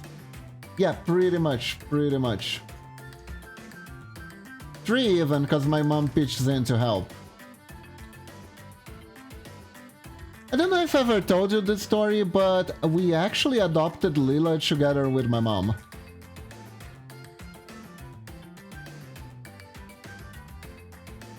She was actually the one that found out that Lila was out for adoption.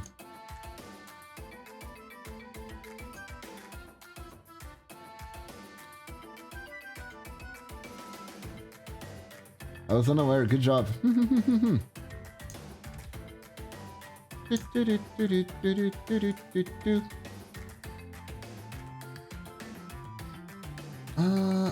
Oh, actually. I was putting this one down, but really I should be putting this one up. Yeah, there we go. We make the hair even. But yeah.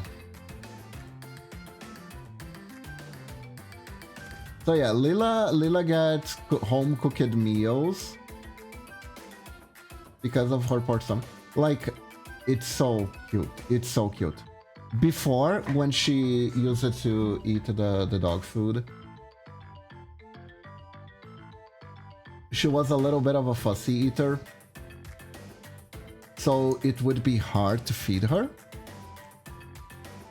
Fun fact, there's a new Vermintide 2 level out. Oh, really? That's awesome.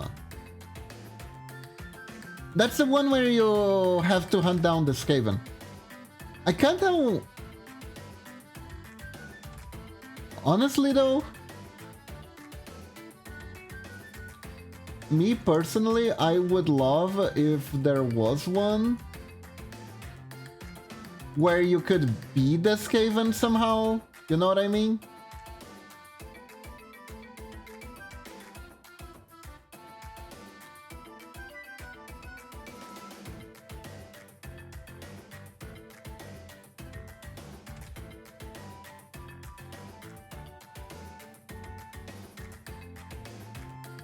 I think that would be pretty fun. Being a super buff Skaven, slaying other Skavens would work out in the lore, so yes, please. Oh yeah, the Skavens have trust issues, right? I believe Lunatic has said so before.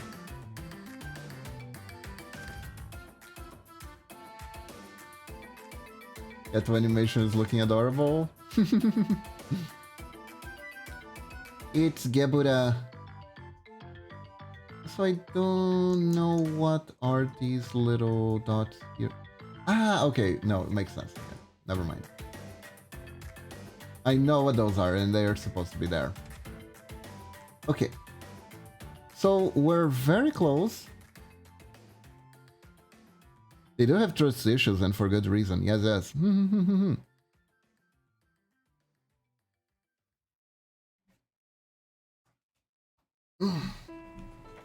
They're kind of all a bunch of 30 traders at the end of the day, right? I know their race is kind of quirky like that.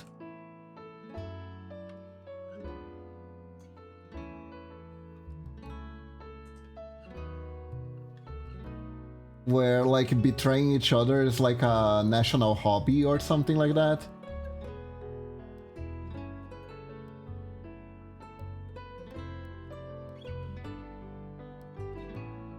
And if it wasn't for the fact that they're all dirty paranoid traitors, they would actually be the strongest faction in the story. Honestly, they sound like a hoot. They sound like a hoot. They're also super duper advanced. They have literal nukes while others have middle-aged armies. But then being backstabbed is kind of their issues. They can't help but rat out each other, huh? Fitting. Fitting, fitting. Man, you know what I was looking at today? I was looking at my issue of Holy Avenger. We have it here. I put it here in the office. We have the full collection. And I was taking another look at it, and I was remembering the... How do I put it? The system, scenery, background... No. The setting. The setting had some, like, really cool quirks to it. It had, like, some really cool quirks to it. It had some really dumb ones, too. But most of them were, like, really cool. Yeah, Ship Donkey came out, and I already rolled for it, and I got one. I probably shouldn't roll for it, because, I don't know, well, Purging Night or could happen again, and supposedly we need to save up for it. But I had free tickets, so I was like, why not? Why don't I treat myself to rolling? I didn't get Heathcliff, but I am okay with waiting until next week to craft Heathcliff.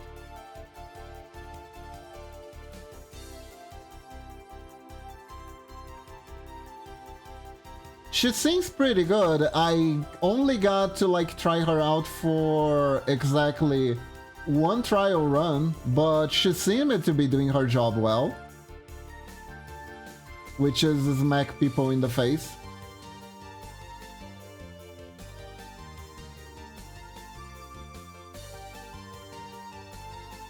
So that was so... That looked cool.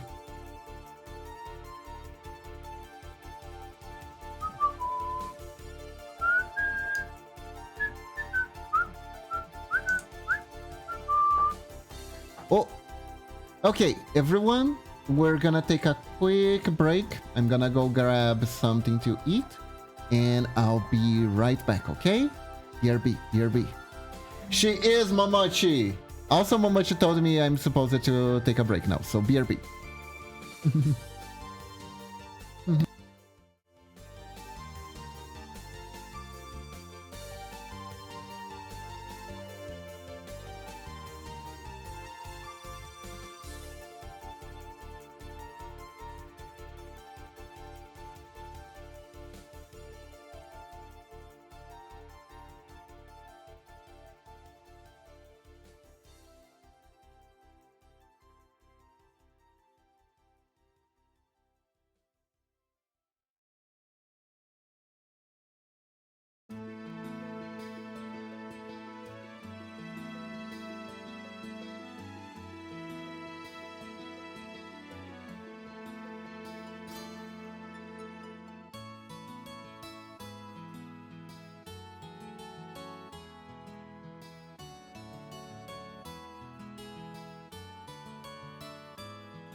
Okay, we're back.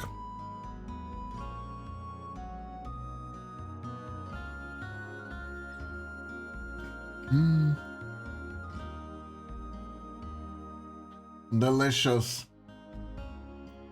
You know what I had just now? I had onion and olives focaccia. Onion and olives focaccia. Supermarket focaccia, but still focaccia. Was very good. Was very yummy.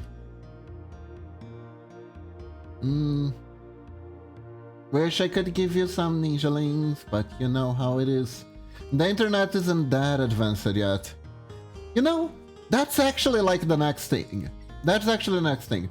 One, fuck AI, because fuck AI, right? But two, we should be working on 3D print food, right? So you can share recipes with people. You could download a bagel. Imagine downloading a bagel.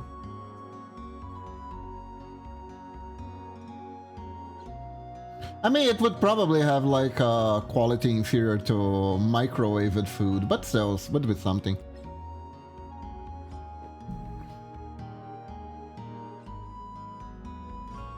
Actually, now that I brought the concept up, I need to explore it a little bit. What would the hell would it be like to 3D print food? Guys, how long does an average 3D printing happens? I wish Norix was here. He's the 3D printer expert.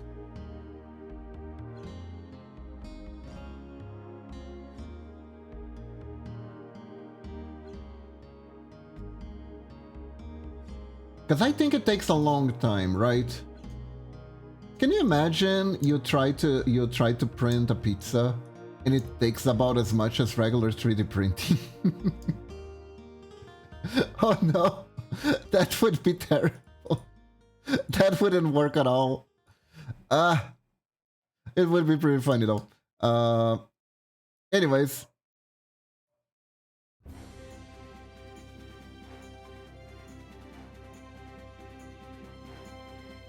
Yeah, no, I started printing my pizza during lunch. Maybe it will be ready by dinner. Of today? No. I mean 3 weeks from now, obviously. What are you talking about? What are you on about?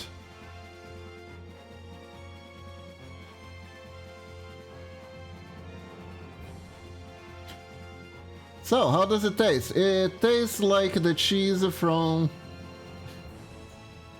Oh, what was the place? Taco Bell? You know what? Maybe we shouldn't work on 3D printing food. Maybe that would be a mistake now that I think about it. Never mind. Never mind.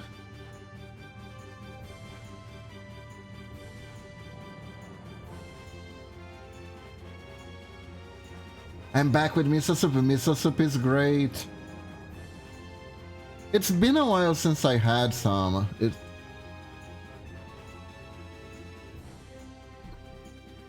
There used to be some Japanese restaurants that give them for free.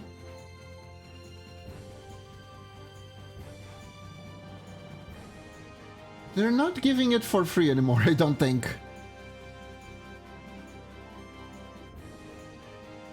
But it's still pretty yummy.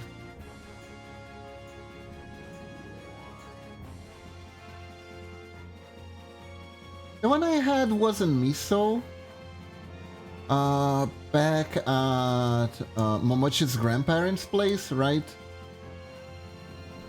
We usually go there during the New Year. We go visit them during New Year. Like, we spend New Year's Eve at home, then we travel to the parents' house on New Year's to celebrate with them. Because New Year's is... Did you guys know that for Japanese culture, New Year's is way more important than Christmas? Did you guys know?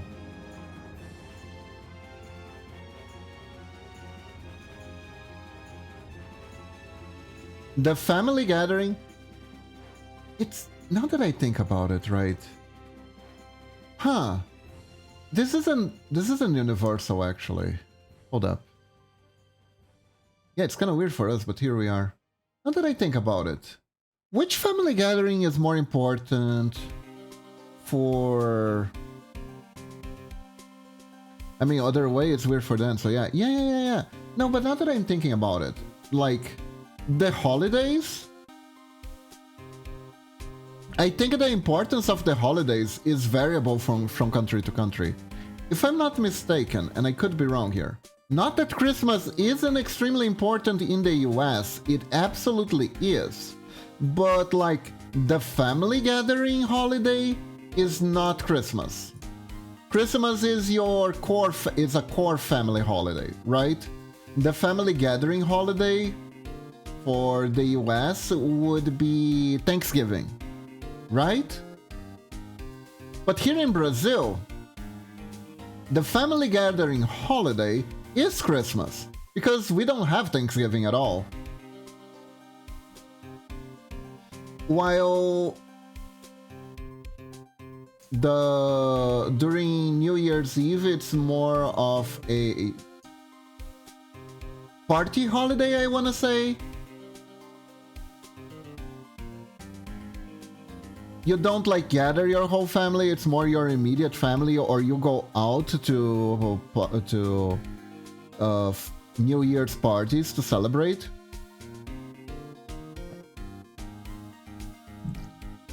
Meanwhile, so we don't even have, so in the US, the family gathering happens on Thanksgiving, and both of these, the next ones are core family holidays. On Brazil, Christmas is the core holiday, is the family gathering holiday, and New Year's is the core holiday. And in Japan, I'm pretty sure they don't have Thanksgiving either. Christmas is boyfriend-girlfriend holiday, actually. And maybe Santa will give the child a gift, right? While New Year's is both family gathering holiday, religious holiday even, sorta. You have a bunch of shrines and temples and rituals that you have to do in order to have a Happy New Year.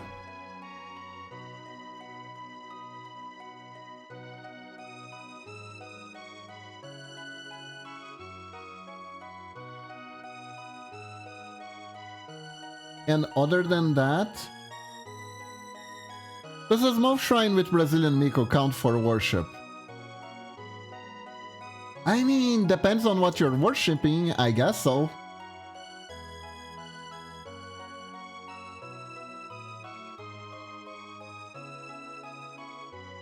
Honestly though,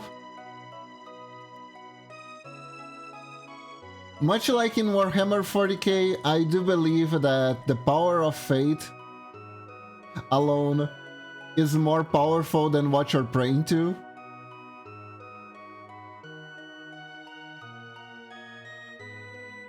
Then it counts, exactly.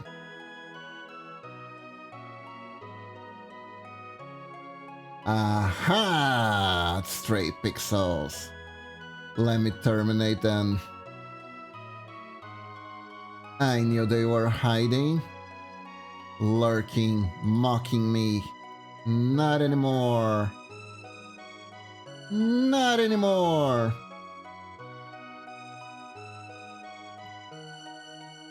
Worshipping the good things in the world and not destroying some baddies like Brazilian Miko, Dorime intensifies. Yeah!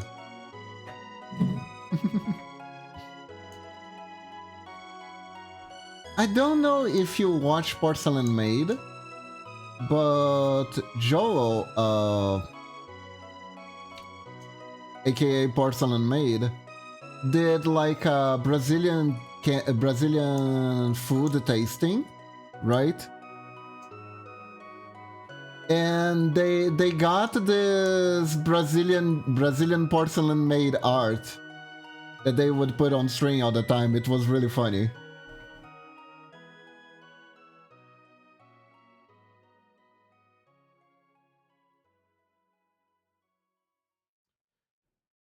One thing that I found curious is that recently I found out that there are some people who, here in Brazil, apparently are starting to get a little bit tired of the Brazilian Miko meme. Because they're feeling it's a little bit reductive. But my personal take is, dude, like, a lot of people didn't even realize Brazil exists. For the longest time, there's a lot of people who don't really realize that Brazil exists. So having representation, even if it's a little bit reductive but not inaccurate, I think it's fine. I think it's great, actually. Every country has a little bit of that.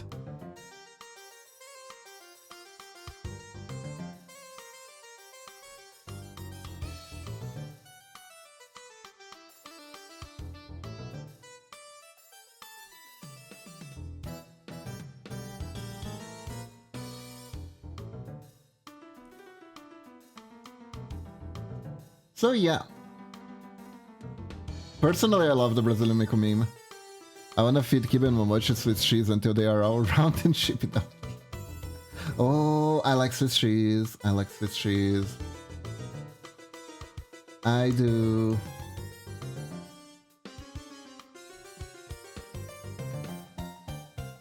Momochi told me something that made me so sad. I was so pure and innocent until she told me that. She told me that apparently here in Brazil there are these handmade cheeses that are like directly from the farm cheese kind of stuff, right? And I like them. They're good, but every so often they would come with little air holes similar to Swiss cheese, and I never blinked an eye about that. And Momochi told me that apparently with the way that these cheeses are made, they're not supposed to have holes in them, and if they do have holes in them, then that means that there have been there's poop bacteria in the cheese. And then I had like a flashback of all the times I ate that kind of cheese with the holes, and I didn't know. I had them at my other grandma's place. I had them on the road. I had them on so many different occasions. Hello, cutie kitty! And it was all poop cheese all along. Sage.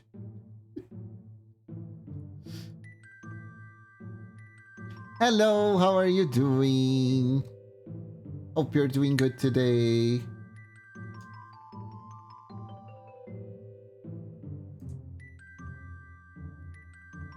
Please eat cheese, not poop cheese. Yeah, now I know. Now I'll avoid them. I'll avoid them. We bought some recently and they didn't have any holes in them, so they're good. They're completely fine. I'm okay, we'll be lurking while consuming. Okay, cutie kitty! Have a good consumption. Hope you're consuming good yum yums.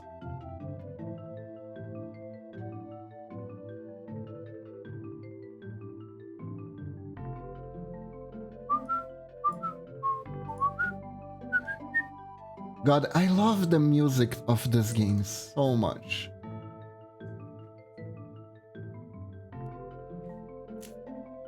It is such a shame that Squaresoft doesn't really know what to do with the series anymore.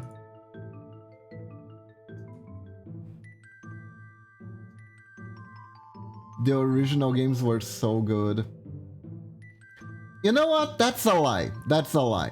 Because I don't really mind when a series like kind of fizzles out a little bit because it lost its way. But the originals are still there and it's nice, etc.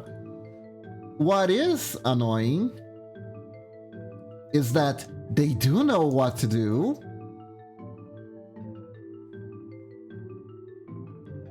But wait. No, do they know what to do? I think they do. I think they did. And no one played the new game, me included. I need to play the new game. I need to play the... Come to think about it, they actually released it. A new Secret of Mana series game, and I haven't played it. And it actually looks alright. And I'm afraid of playing... I am a little bit afraid of playing it, because it came out, and no one said anything about the game. Shut up. Wait, how much does it cost? Guys, just a second. I need answers. This is a question that needs answers. Let me get the answers for my question. Real quick. Of Mana. Visions? I think it's Visions. Yeah, Visions of Mana.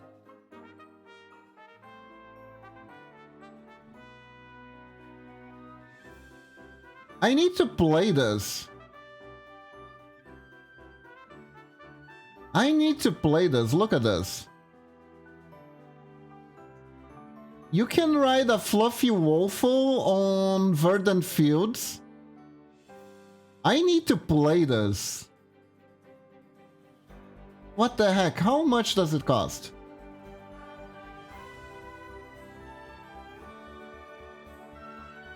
It's the reviews are recent reviews mixed. 120. It's 50% off. But wait, isn't it just gonna get like a better discount on Christmas? I'm gonna hold out for Christmas. And Cyber Monday is soon? Damn. Damn, look at this. Look at this.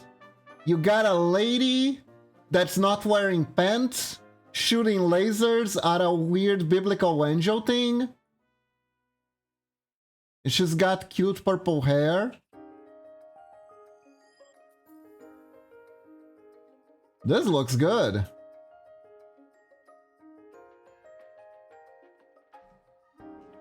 Why mixed reviews though? I am afraid. Is this like one of those games that the PC version like sucks?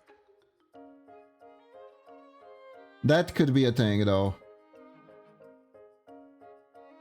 That could be a thing. If like the PC version is it has a terrible port. What happened?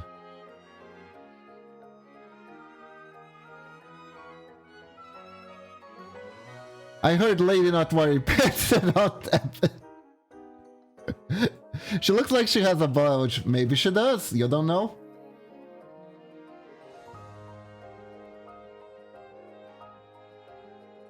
Uh-huh.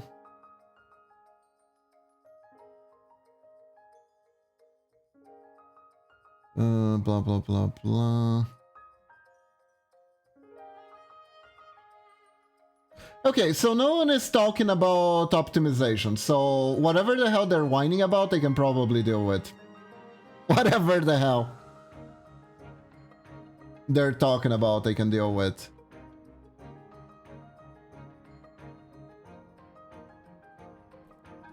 If we're being very honest,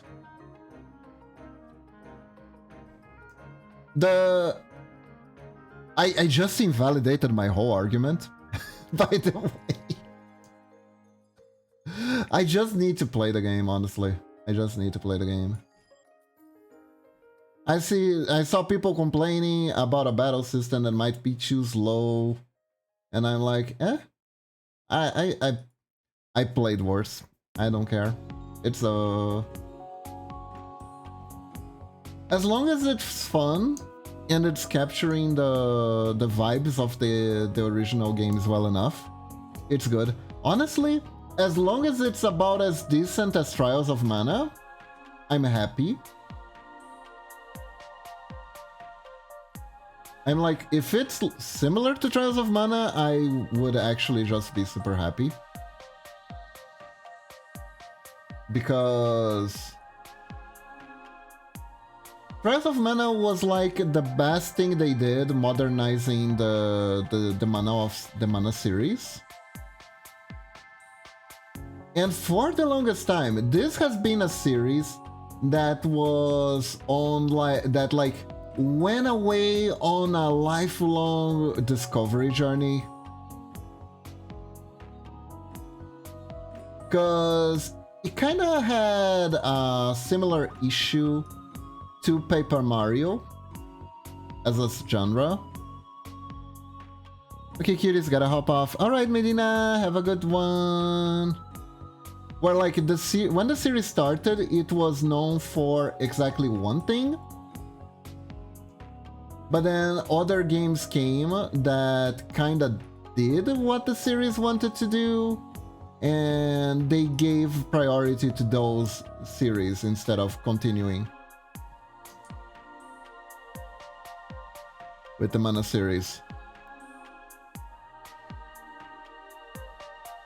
It's kind of weird. This happens sometimes, like you have a video game series. The best example I can give. Sorry, Momochi, the best example I can give is Paper Mario. So Paper Mario was the premier RPG series for Super Mario Bros. Right? It had a very unique system that was borrowed from the Super Mario RPG game for the Super Nintendo. And they had a few games. The games they did were great. However, there were some creative differences regarding the direction of the games. All the way to the top, it was Miyamoto himself who had the creative differences regarding Paper Mario, because the developers who were making the Paper Mario games were starting to create original characters. And Miyamoto had justifications why he didn't want that. But honestly, it kind of amounted to, I don't want you guys to make original Mario games. I'm the one who makes Mario the characters for Mario games. You guys can't make characters for Mario games like that. So he got protective of his own franchise, essentially. Even though the characters are all very beloved, the original characters are all very beloved, it made him uncomfortable. So he started creating limitations on what characters could be made and what characters couldn't be made. Essentially, he didn't want you to create Goomba characters or like Koopa characters, which was like a huge draw for the games, because some of the best characters like Goombella were like Goombas and stuff like that. It was really fun that characters that are usually only enemies in the Mario universe, there were like peaceful versions of them and versions that weren't subjected to Bowser's rule. Plus, a pink Goomba with a little hard hat was super cute. Goombella was super cute. But yeah, Miyamoto didn't like that they were doing that and started creating hurdles for the thing. At the same time, they released Mario and Luigi Superstar Saga, which was also an RPG series and was also very popular, using the exact same combat system as the Paper Mario RPG games. And they decided that there shouldn't be two Mario series with the exact same playstyle. So they took away the RPGness from Paper Mario and put them on a lifelong journey for rediscovering their personality. What was it that made Paper Mario games paper?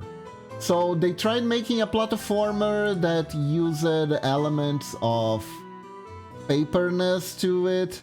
They tried making a game where the fighting system revolved around stickers, consumables, and there were no remarkable characters in that because of Miyamoto's restriction on character design.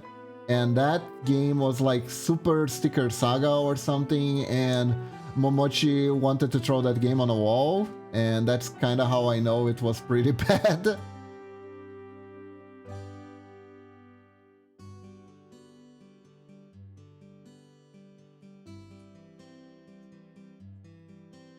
So Paper Mario kind of lost its identity over time, and I think it rediscovered in recent games. I'm not entirely sure how that went.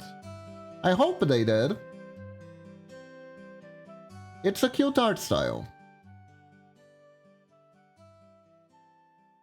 And it would be a shame if the games just stop it completely. But in a sense, they'll never be what they were before because they had to swap identities, game identities.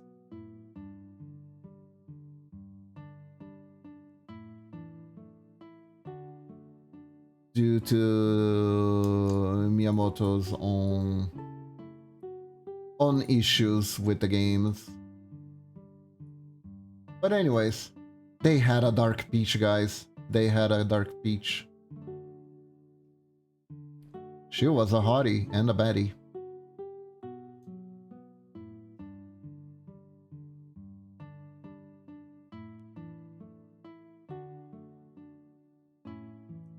And anyways, the important thing was that the Mana series suffered a similar fate for a long time. The game main identity was being an action JRPG, right?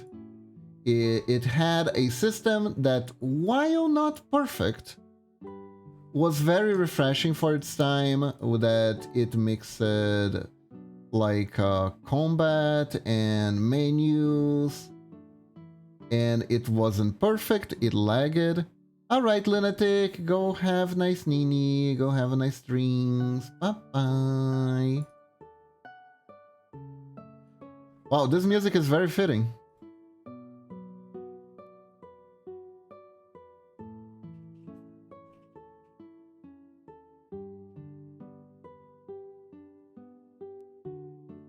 Hope you have a good drinks. To the point where they were so confused about what kind of game they were supposed to be making for the Mana series that they jumped there was one that was a roguelike, kinda, but not really, where basically your level resetted between stages. But you weren't really exploring a dungeon, it was just a stage. So everything just kind of felt off about that one. I think it was called Hero of Mana, if I'm not mistaken. It was a very weird experiment, I'll tell you that much. And there were some for the... I believe it was the 3DS? Or just the DS? I think it was just the DS. Where the game was basically... How do I put it? It was an RTS, sorta?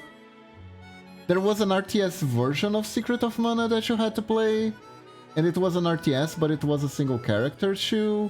There were like so many weird incarnations of Secret of Mana games that were just straight up trying to figure out just what their role in the universe was, what was their grand scheme.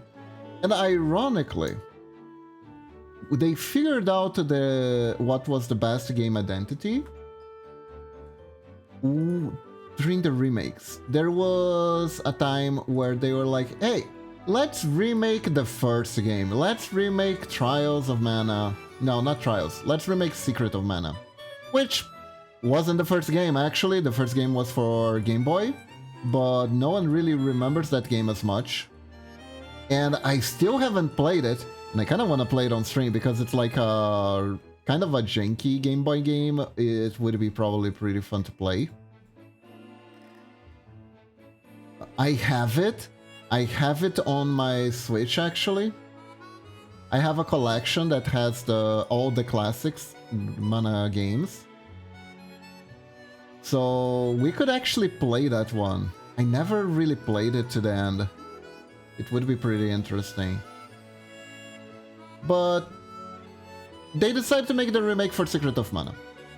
So they follow basically the formula of the original games, but they make it so the combat's a little bit more agile, they make it a little bit more actiony, and it was released to lukewarm reception because it had a few issues. Issue number one being that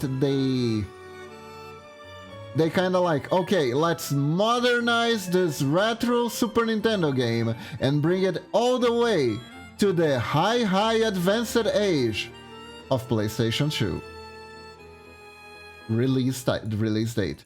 The graphics felt very outdated by the time it came out. It had issues where the characters' mouths wouldn't move during dialogue. I don't think it was fully voice acted either. So it was very basic. But I guess someone on the team was like, but I think we're on to something. Because they released a Trials of Mana. And Trials of Mana was, in my opinion, perfect. It was perfect. We played it on stream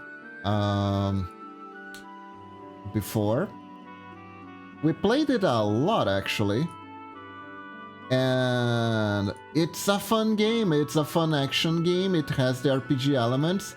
They made the battle system to be way more agile than it originally was. It was a good battle system, fun times. Kinda simple, not very challenging. It's not like gonna awaken the hardcore gamer within you or anything. It will, however, give you like a hyper sense of nostalgia if you play that game before, of like a time with like a simpler narrative, with fun, a lot of fun and colorful characters and stuff like that. It's a good feeling. It's a good feeling. It's a good time. It's a good time for a game to play. It's a good game to play. It's a good time. I enjoyed it a lot while I was playing it. And honestly, I think that's what the Mana series should be. It should be an action RPG that's a little bit like that, that has controls that are more accessible. Doesn't have to be like extra challenging, doesn't have to be like a Dark Souls game or anything like that. can just be like a fun story, fun adventure. And I think that is pretty good. I don't know if sale figures match what I'm saying at all. I just like the vibes, honestly. And this game came out. It has very similar art style. It's a new story. It looks good. But no one said anything when it came out. It wasn't like the best thing ever, it wasn't like the worst thing ever. People just didn't comment on it. Very few people played it. I didn't watch any playthroughs because I didn't want to be spoiled. But I kinda ended up forgetting about it. I think I'll buy it for Christmas. Will I play it on stream or will I play it for myself? I'm not entirely sure yet. Because I am going on a retro journey, and technically this is a new game, even though technically it's from a really old series. I don't know, it enters into like a really weird void, doesn't it? It's like the newest installment in a really old series. So I'm not entirely sure. And Steam Review says the combat is really sluggish and that Trials of Mana combat is better, which is worrisome. Because I feel like they had narrowed down the identity perfectly. So if they are trying something new for trying something new's sake, again, with the series, then that worries me a little bit.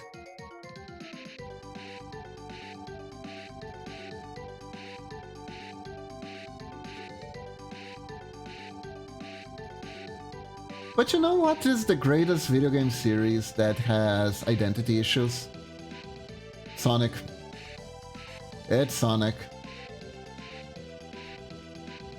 Every Sonic game, they keep messing around with the formula because they don't know if they have a solid enough formula. And every single game, most of the grievances people have with the games are the changes they make to the game. There is a core. They're trying to expand the core. I get that. I really, really do. It makes sense to expand the core. But outside, I think it was Frontiers. Frontiers was well received, which is like a breath of fresh air considering how every series has its grievances. The 3Ds, I'm obviously talking about the 3D Sonics. Stuff like Sonic Mania did pretty well, because it was just trying to be the original games, and most of that fanbase just want the original games back. But Sega's kinda like, yeah, but we don't want to just appeal to the niche guys who already like our game. We wanna get the big audience. And that's kind of a thing about companies making games and stuff like that, where it's like, depending on the game and the investment of making a game, they need to reach the big audience, otherwise they don't make the money back, and then they can't keep making games, which is bad. But at the same time, it leads to stuff like saying that your games are competing with TikTok. You know?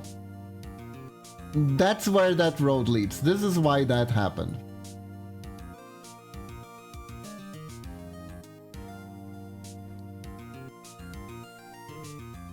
So, yeah.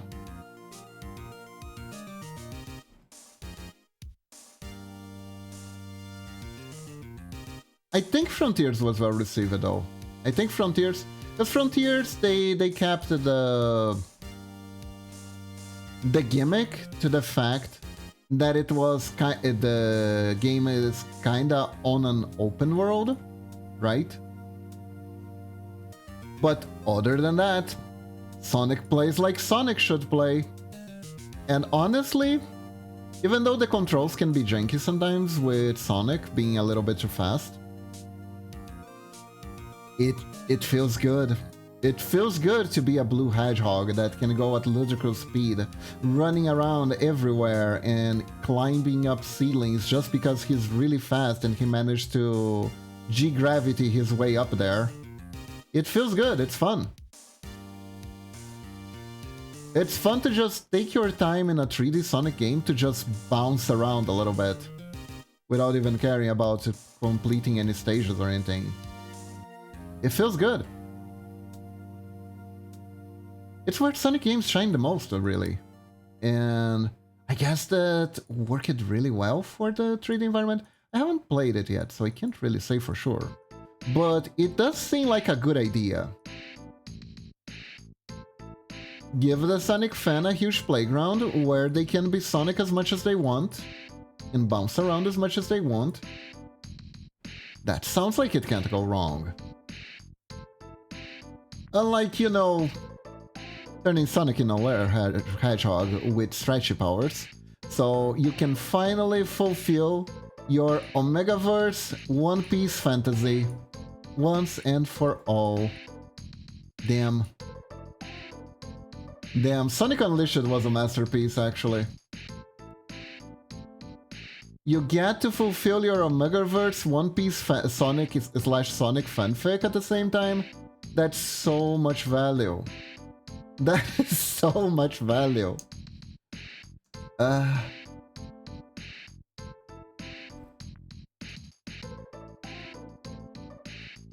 then Sonic stretched his pee-pee. And Emerald said, "Oh my gosh," and then Sonic said, "I can make it bigger."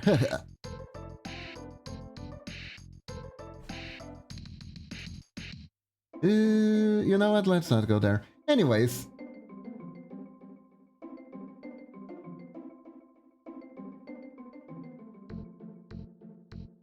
Okay. Here, I think it's fine.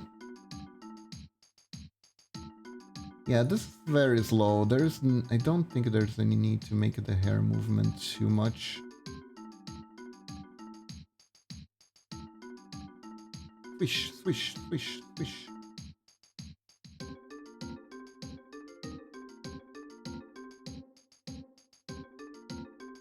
There you go, that's cute. That is cute. And we did it! We finished the Gabura.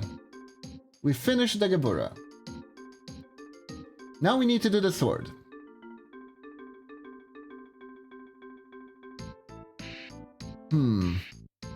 So let's see, what did Lunatic ask of me for the sword?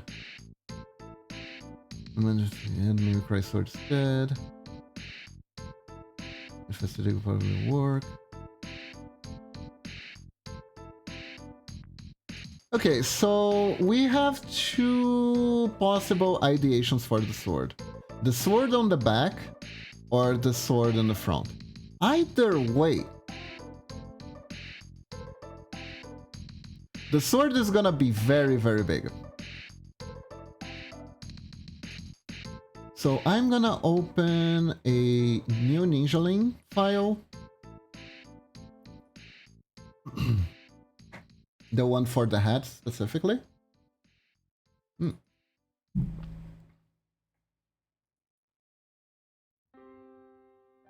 Because this one is good, because I can change it for whatever I need.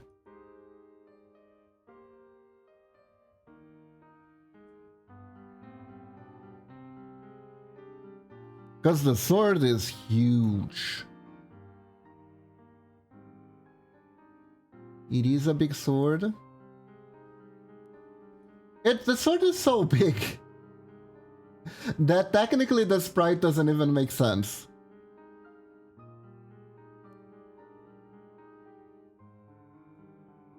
And I don't think this would look very good for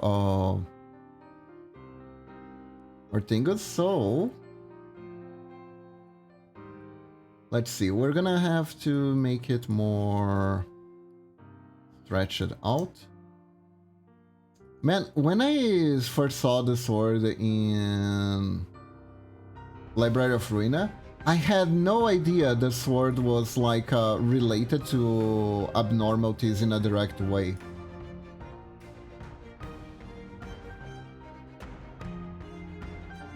But it is, I think you can actually get the sword in Lobotomy Corp. I think this is an eagle weapon that you can get in Lobotomy. Which is fascinating.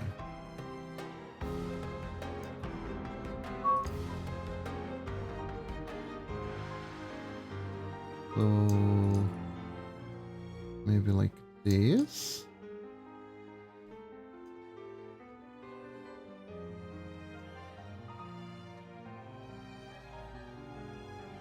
It's from nothing there. Yeah.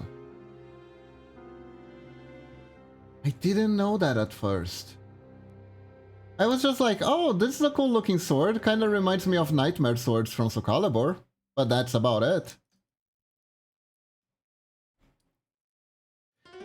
Man, Soul Calibur, that's another series that's kind of been buried in time. The best thing about the games of that series was the fact that you could make custom characters. I am absolutely sorry to the whole development team that may try to make a bunch of colorful, cool characters. They are colorful and cool, but by God, I am just gonna steal their fighting styles and slap them on my OC every time I play that game because it's so much more fun. It's just so much more fun to do that.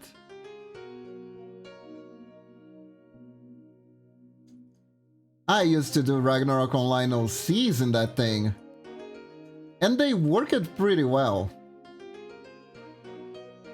I mean, sure, technically because my main characters were all assassins, the fighting styles that fitted them the best also made them do some weird animations. Like, one of my main assassins was dual daggers, so the character that fitted their fighting style the best was Taki, but Taki has some like very expressively feminine movements. So so my character would like move trying to make a booba bounce, but no, there was no booba because it was a guy character, which was pretty funny, but kind of left like a really weird void there from the animations. You would also crotch grab people a lot.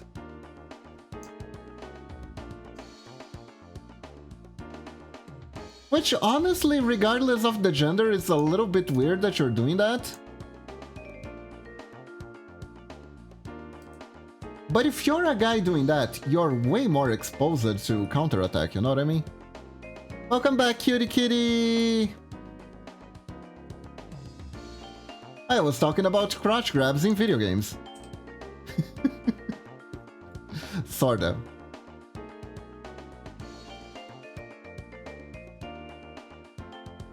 Did you ever play Soul Calibur?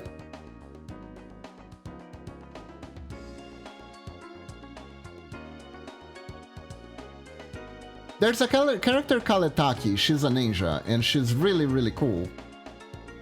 And also she wears really, really tight clothes. So her main grab attack,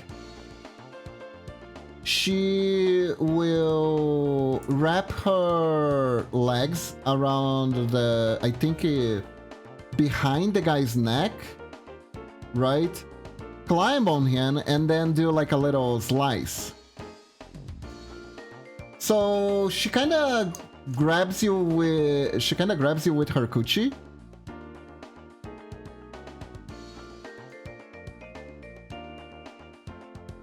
It is a game I would rather forget. Why? Really? What happened?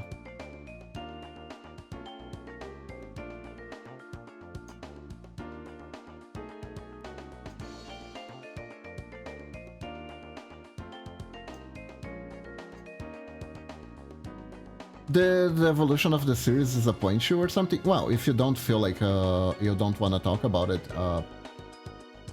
if it's something that's actually painful, then forget I ask anything. But if you're okay with sharing, I am very I wanna understand what happened.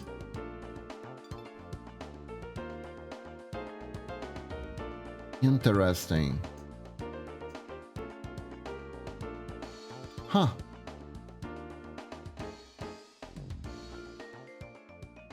If it's because the game series lost itself, then that's literally what we're talking about. But anyways, you don't have to answer if you don't need it, if you don't want to. It is fine.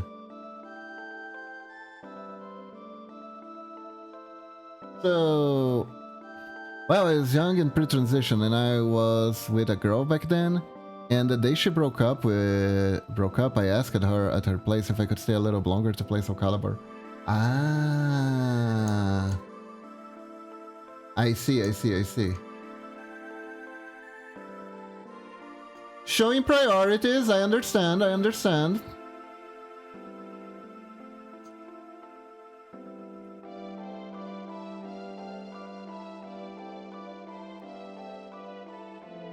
It was due to a very cringy thing.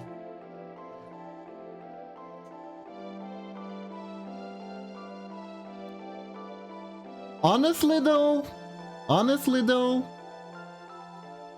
yeah, we broke up and all, but you know what?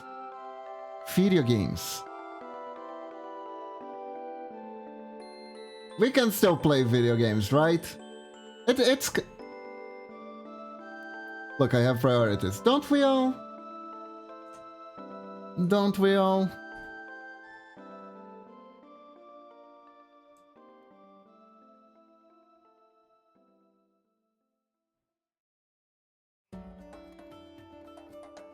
Realistically though.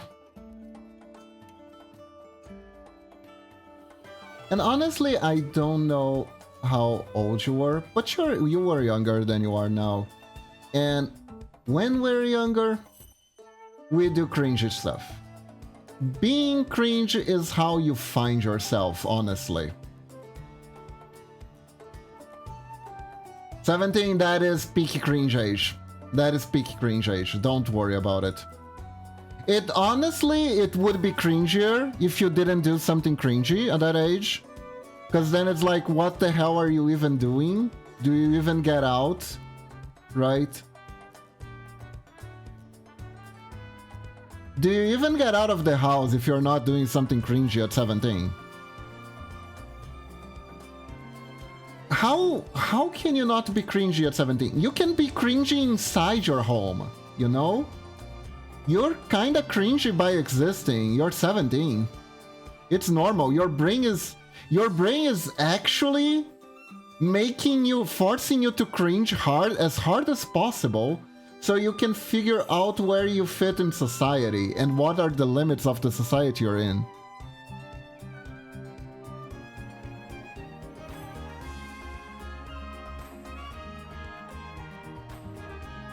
Honestly, also normal.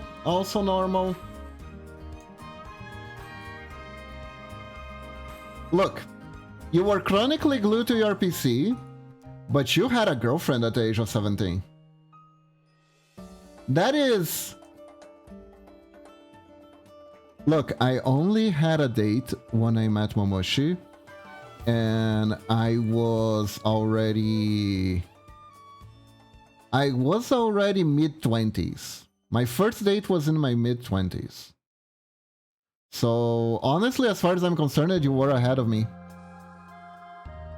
As far as I'm concerned, you were ahead of me in that regard.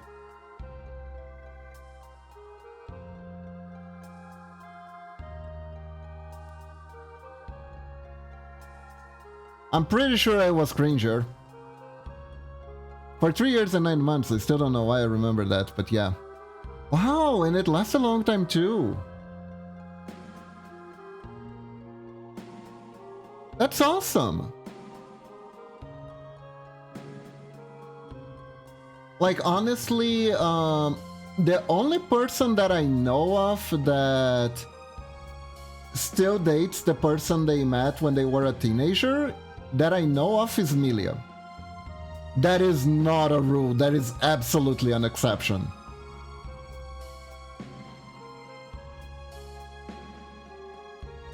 It's kind of like striking oil, because here's the thing you really gotta think about when it comes to like teenage year relationships, right? It's a time where your brain isn't fully developed. You don't have like that strong sense of identity yet, right?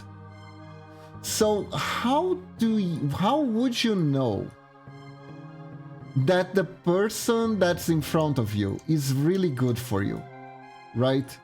It's like a stacked deck. It's completely stacked against you find the person that you can make the relationship work. And also, when you're a teen, you can be so petty, right?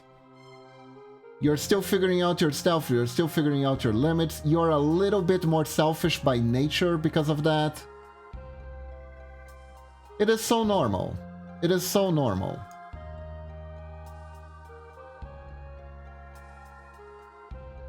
To be cringe, and for relationships not working at that age.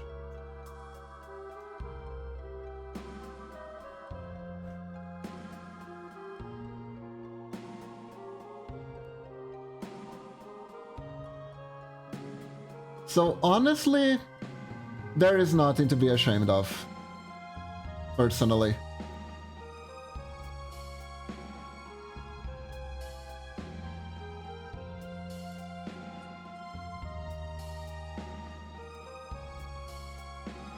But obviously, if it makes you uncomfortable and don't want to talk about it, we end it here.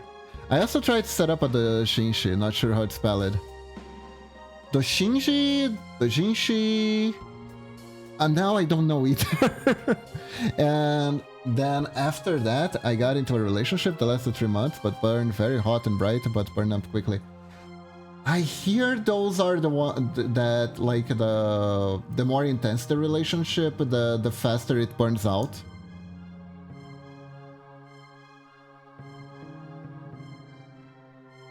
I think there was like a kind of a chemical explanation for that, right? There is like a physiological explanation for this hot and heavy period and why it doesn't last long. One of the things why it doesn't last long, it's because it's kind of not supposed to, biologically speaking, right? Because basically that like really intense love feeling is mostly due to hormones burning very hot and brightly. Nah, it was fine. It was of a time before the social medias.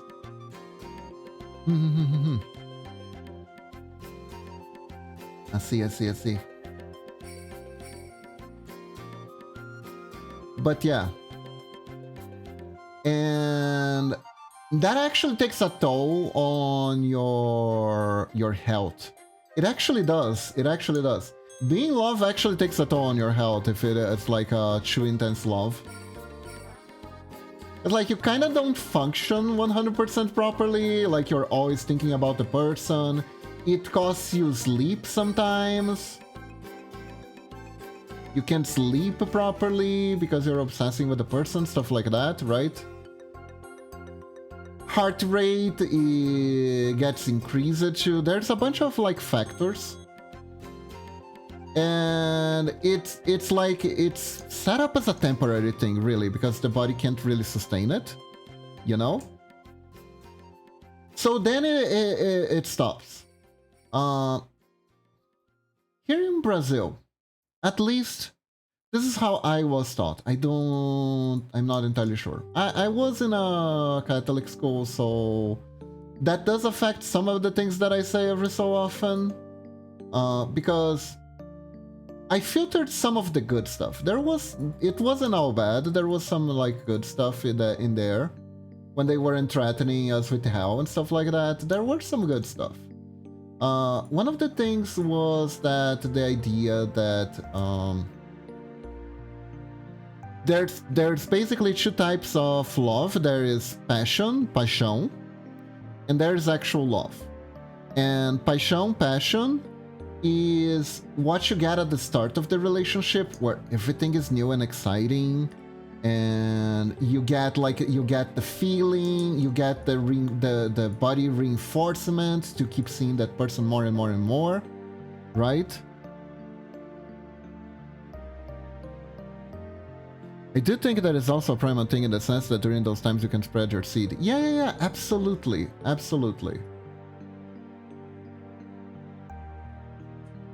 And love is what comes after.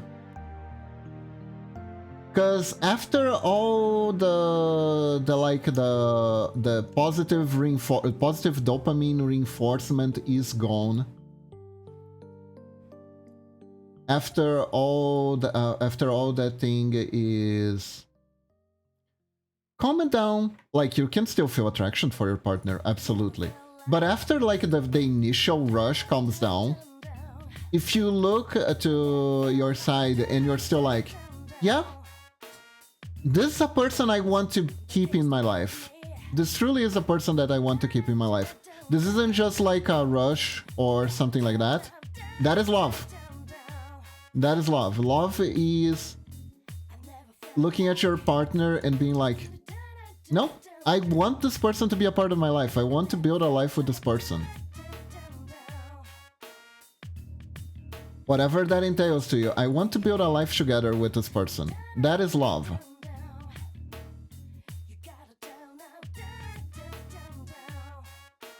Ooh, we got the yucky eyeball effect. Wow, I ruined that in 3 seconds, huh? Talking about love and talking about wanting to build a life together and immediately go, ooh, I made a yucky eyeball.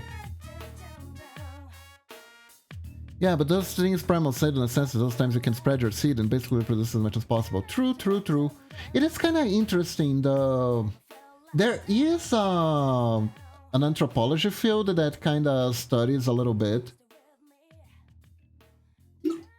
of what were actually the reproductive habits of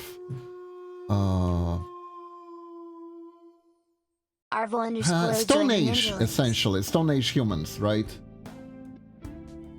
Because in a sense, the Stone Age humans are kind of like had the exact lifestyle that we kind of evolved to have. Not gonna say that it's the healthiest lifestyle, because let's be real, the lifespan was like 30. If you're lucky. But it does give us some insight in how our brain is kind of wired and stuff like that. And if you get like a more accurate description, you can totally counter-argue those alpha male bros that go like, no guys, because of it's... I'm not a jerk, it's totally because of evolution, you know, that kind of stuff.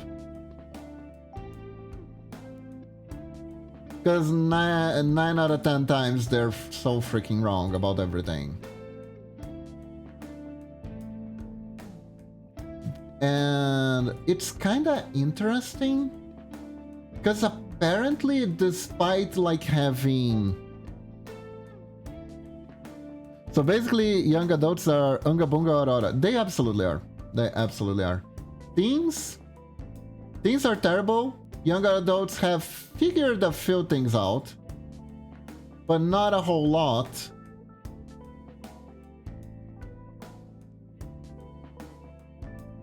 And the journey of life goes on. Honestly, I've seen plenty of people who have not grew past their teen years either, you know? It's very interesting. It's very interesting.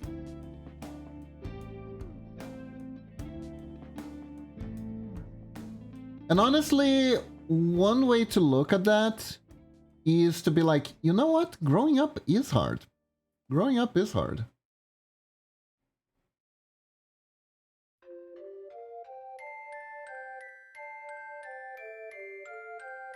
Maybe I'm not doing so bad after all. Growing up is hard, you know? There's some self-love to be extracted from that, but... Like, one interesting thing that they found out is that in tribal societies, one fun thing was that if there was a child, everyone helped raise the child. The saying, it takes a whole village to raise a child, is 100% true. Everyone pitched in to help raise the child. And a lot of the times, no one knew who the father was, really. It's kind of why there's a lot of, like, fertility goddess worship, right? Growing up is like trying to build an IKEA cabinet with pieces missing and no manual. Indeed. Indeed.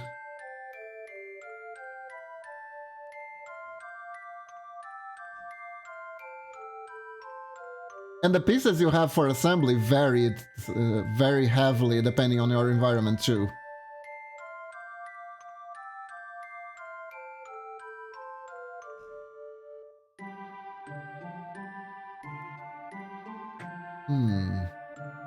Let's see how well I can make the texture. Also, Arvo, thank you for the follow. I really appreciate it.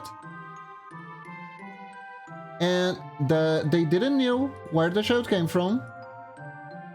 And apparently, they didn't, like, had a lot of sex either.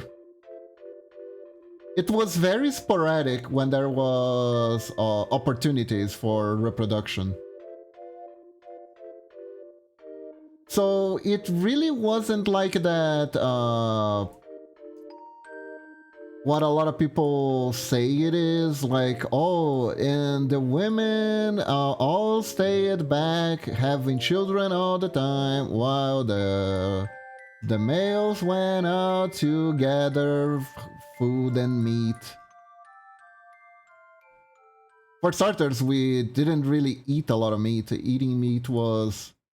apparently, and don't quote me on this, I just heard, apparently, like, the main activity of that the caveman with ADHD did, hunting for meat. So there is some theories that ADHD brain is really hunter brain. And there's like some small evidence that backs this up. Like how an ADHD brain would be better suited for picking up small details, picking up changes in the environment, like predators moving and stuff like that. And because basically one ADHD symptom is like being very sensitive. There you go, I said sensible like Momochi. Anyways, very sensitive to changes in the environment, right? It's like the jingling key syndrome. You're like, why do you pick that up so quickly? Because you don't keep like laser, and the hyper focus is good for when you're targeting the prey. So there is like some circumstantial evidence to back this up. If it's true or not, I don't know. I don't know. It is interesting though, not gonna lie.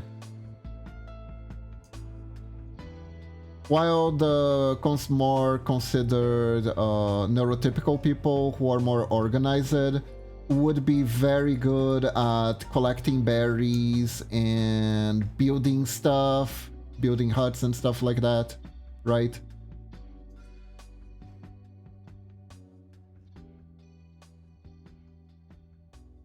The ADHD would be the adventurers of the tribe, essentially. Truth or not, no idea. Sounds neat though. It sounds neat, it's kind of fun. Feels a little bit video gamey, like you have classes.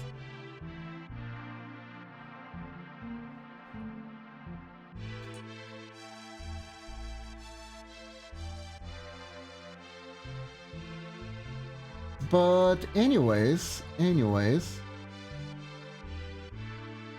kind of forgot where we were going with this. I think what to describe as neurotypical is actually a imitation, where neurodivergent is more true of what humans get to be. That could be true. That could be true, actually. That could be true. You know the origin of the word normal, Cutie Kitty? Do you know the origin of the word normal? I love knowing that. It's like, if you need to feel a little bit better about yourself. So, the word normal actually comes from norms. The root is norm. At one point during, I believe it was like the Industrial Revolution, there was concerns regarding people being able to adapt to the jobs at factories, right? And one of the main concerns were, can these people follow the norms of working, right? So psychiatry as a budding field came to help, and the term normal was actually coined for people who were more capable of following the norms than others. So normality is really a social construct.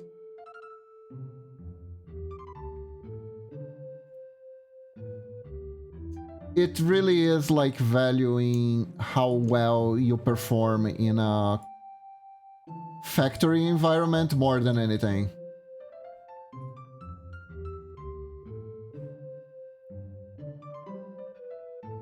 That is so cool, isn't it?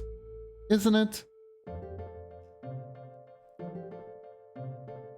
And like, it's seeped into our culture so much that you think normal is most people, but it really isn't. It really isn't what it means.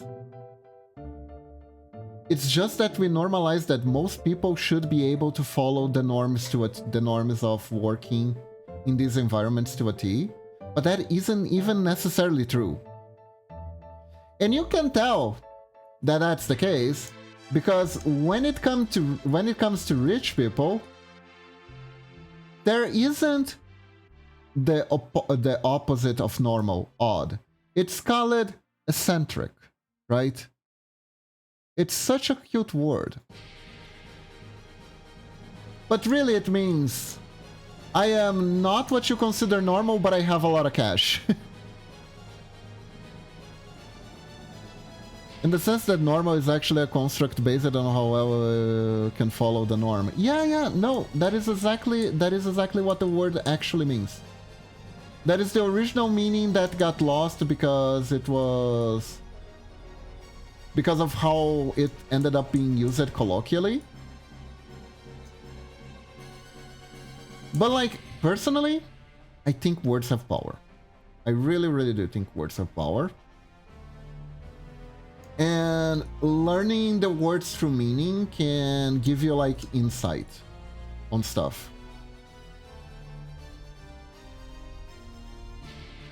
Like, one personal belief that I have is that our grammar rules kind of shape how our cultures develop a little bit.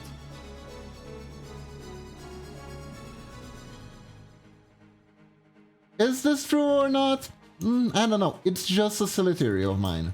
It's just a silly theory of mine.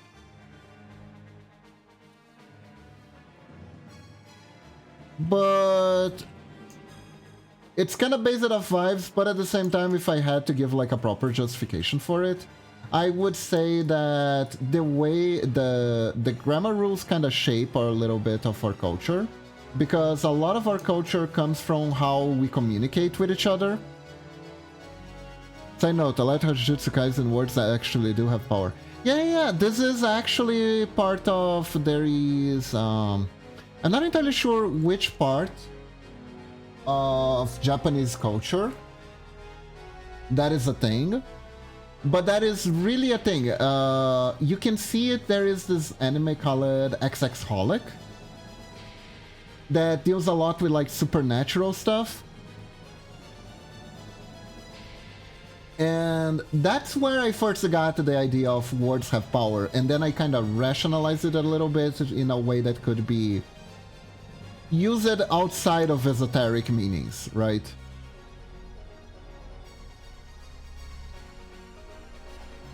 So yeah, if you see something in one anime, that's one thing. If you see something on a lot of anime, that means that there's a cultural root there, and if you look for it, you're gonna find the actual root. And I kind of love doing that every so often.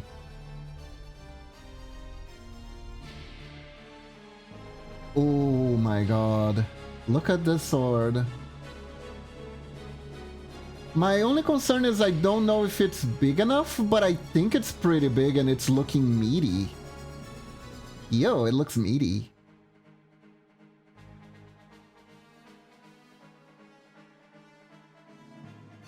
You know what would be fun though? Wouldn't it be fun if we made it animated so the eyes would like squirm around a little bit? Wouldn't that be fun? Chat, I think that would be fun. Don't you think that would be fun? We can make it animated now. We have the technology. I see a lot of tentacles in anime, which must be because of the sea that's around Japan. Cutie kitty! Are you ready to be truly cultured?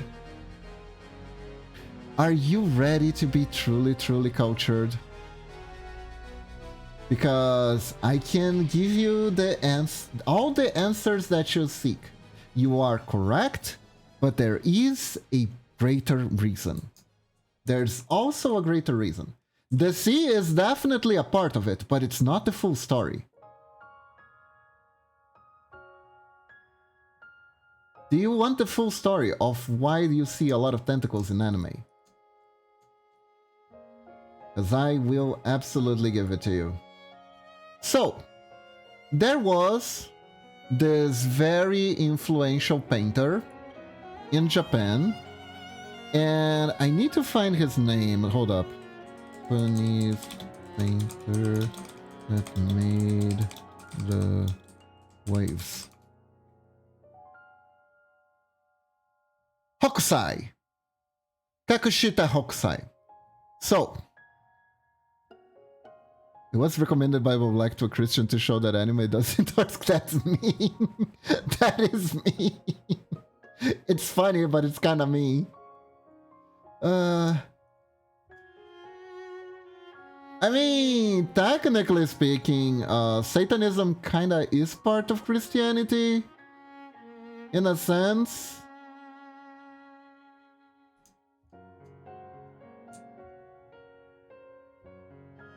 You say that to any hardcore Christian, they're gonna want to eat your soul.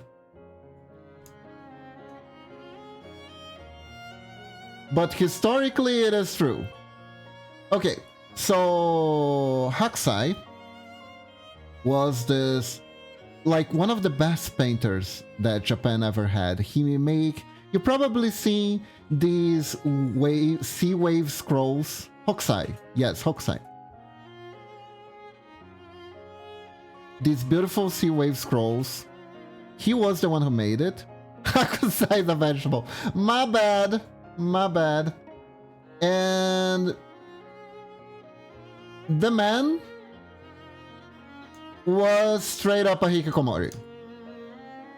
He did not take the garbage out ever. He lived in a pigsty because because taking out the trash would take time away from him to perfecting his paintings, right? And this individual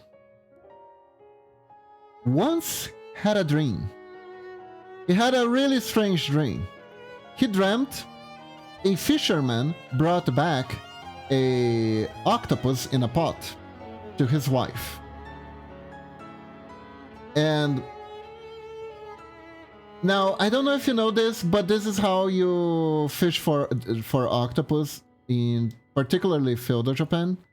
If you make a clay pot, octopus have these habits of looking for holes to hide in.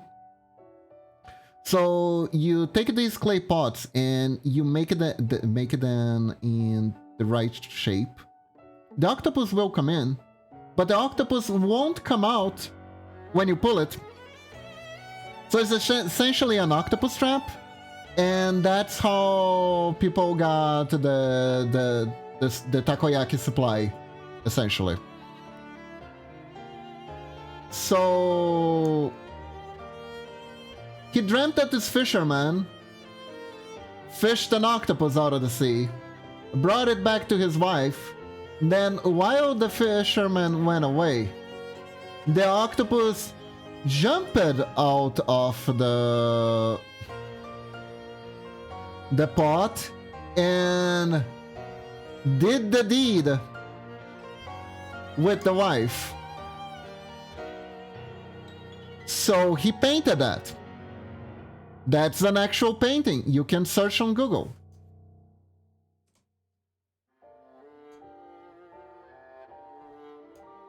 That absolutely is a true painting. In Japan, there's gonna be a museum with it, right? It's true. It's real. And yes, technically, that is the first instance of that kind of art in Japan. And yes, that was an inspiration that was drawn to for the adult art department during a heavy censorship period they were going through. By the way, a lot of cultured conventions that you may know, a lot of cultured conventional tropes that you know of today were created by necessity out of everything, because censorship does not work, okay? Censorship only breeds creativity. Necessity is the mother of inventions. And if we're being very honest here, why does tentacle culture exist? Well, because there was one point of heavy censorship where they banned male genitalia, but they didn't ban the tentacles.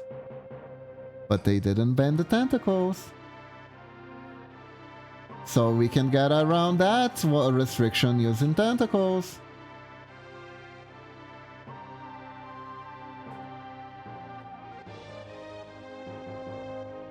There was a time where they banned pubic hair. You couldn't draw pubic hair because they didn't want to straight away censor everything, because I guess it would be too much of an infringement of like liberty of expression rights. So they were trying to like censor it lightly. And that's why in anime everyone is really well shaven 95% of the time.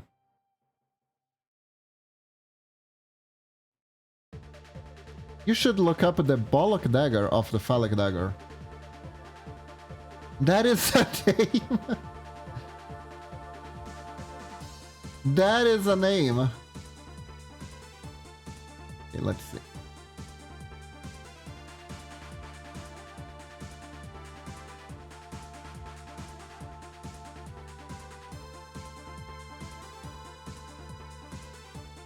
Okay, I want to make the movement to be more uncomfortable. That's the type of dagger.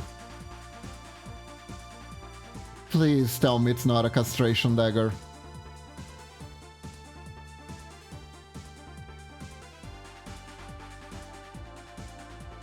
I'll be real, with that name, it sounds like a type of castration dagger.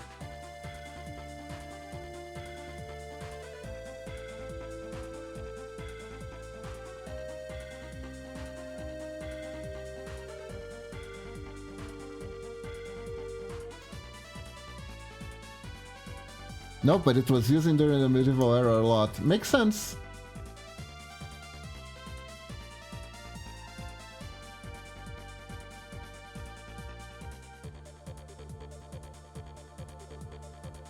There we go.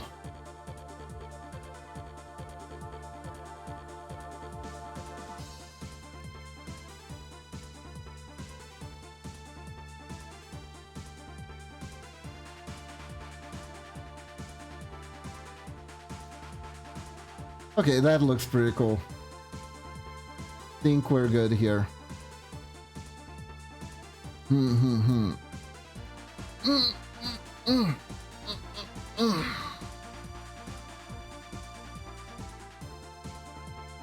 So now we have both Gebura and Gebura's weapon ready. So we finished Lunatic's order. Do I keep going? I kind of want to keep going a little bit more. Let me see. I'm curious now. What is this Bollock dagger?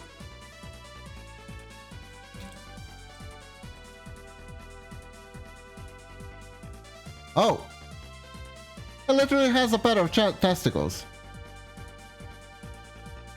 Alright. That is a dagger I wasn't familiar with. Interesting. And what was the other one?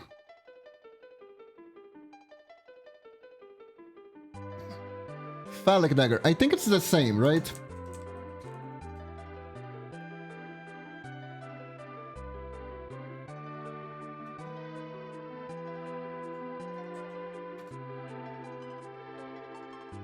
Yeah, it's the same. Interesting. Interesting. I actually heard that. Wait, did Tits decided to work now? Ow, ow, ow, ow. Tits decided to work. Ow, ow, ow, ow.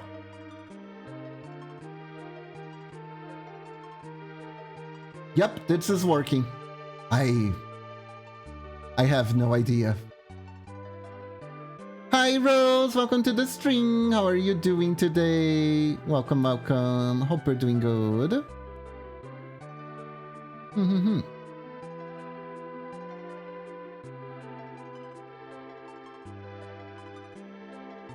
So let me see.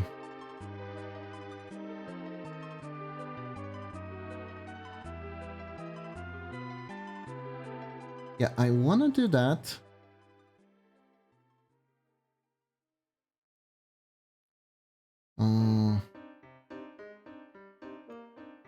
Oh my god, there's a cute wolf on stream. Hello, hope you're doing good.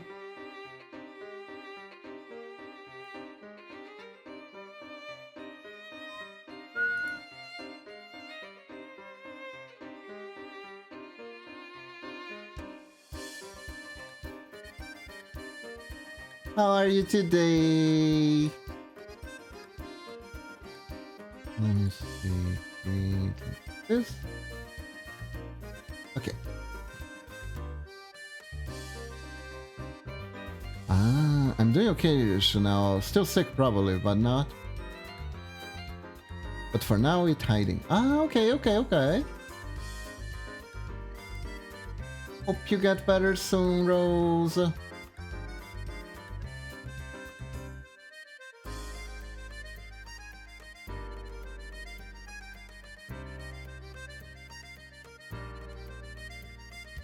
Ah, okay. Yeah, does it look like it's expanding? I think it does.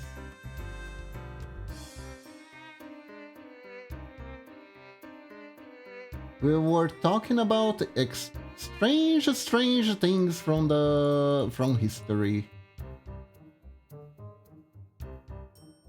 I feel better soon. I'm just waiting for you to be distracted. I'll take a sip of the tasty pixel art water. It's out in the open all day, so I don't know if that's a good idea.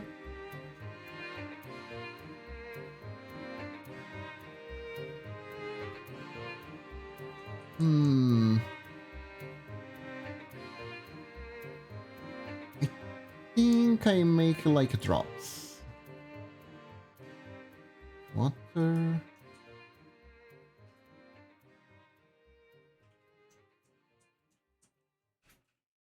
Maybe like this, perhaps?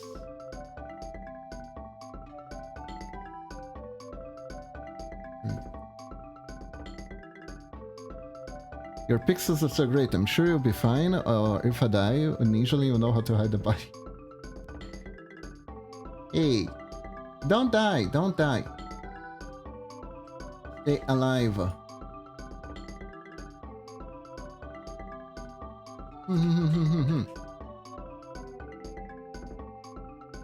A ninja's main prerogative is staying alive. Yes.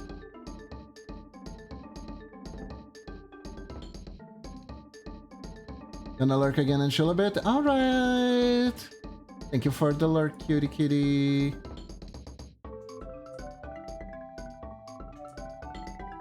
There we go.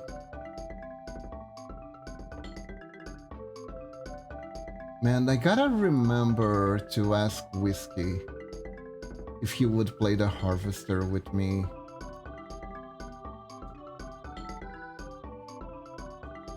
On stream, it would be really funny. There are games if you have experienced them before. It's not necessarily as entertaining than like having a first reaction. But one trick so that you can still get a first reaction is you collab with someone who never played the game before. And then you kind of have fun at their expense for the reactions. It kind of works.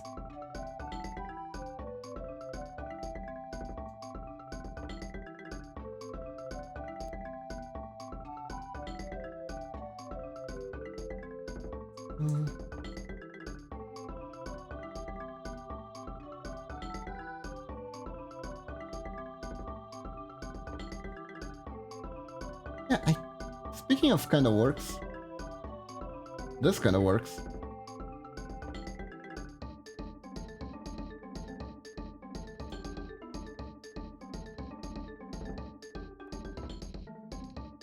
Can make the waves here bigger.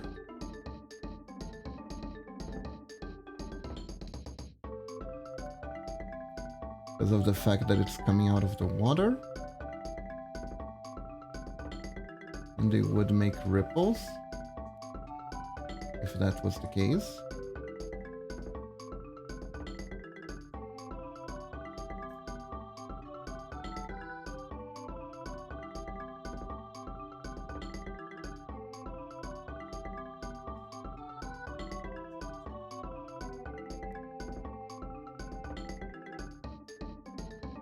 Like this.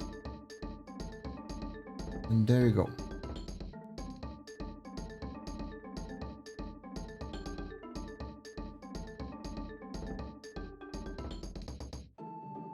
I remember here in Brazil there was a time that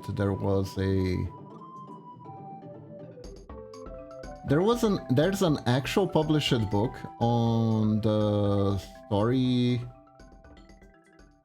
the history of Shimentai art and Shimentai art throughout in Japan and stuff like that.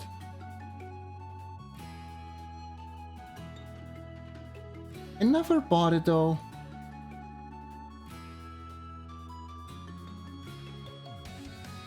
It's probably an interesting read, honestly.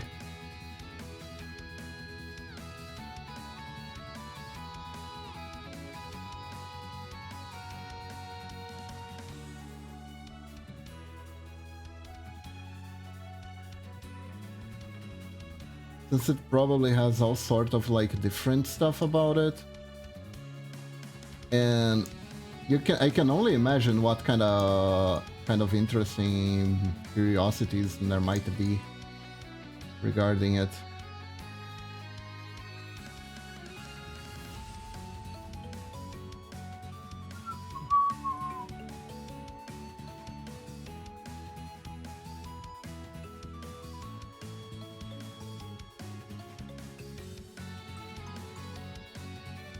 Because regardless of memes and all, it's an art form like any other.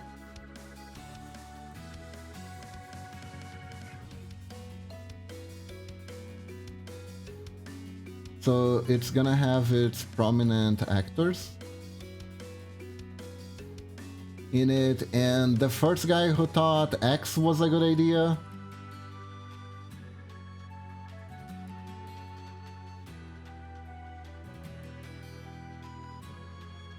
It would probably be an interesting read.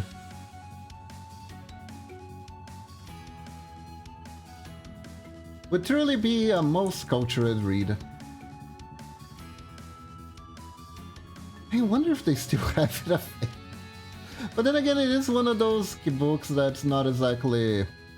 I mean, you can't put it on a on the coffee table. It would probably would strike a lot of conversations, I guess.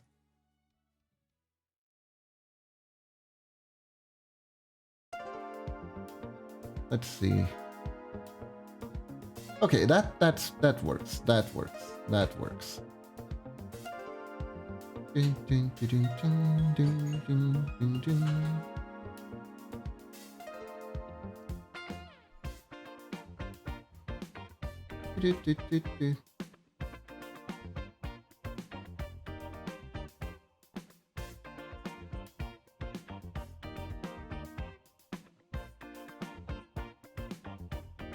Okay, so I am gonna take something that I put around here, I'm not mistaken.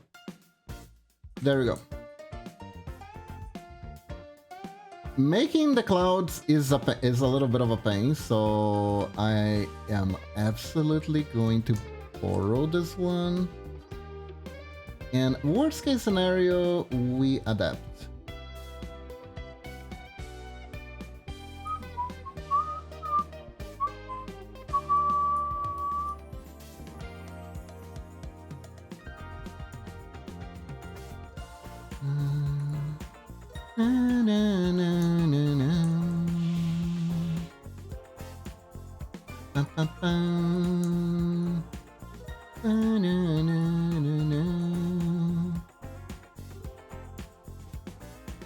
Okay, so now we transport all the frames here.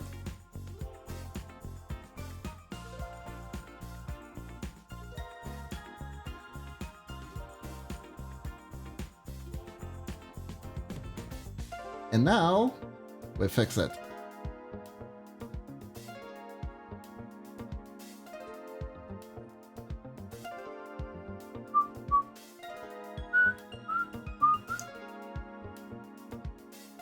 Because obviously this isn't straight up attached to the ground, so there's gonna be some variations here.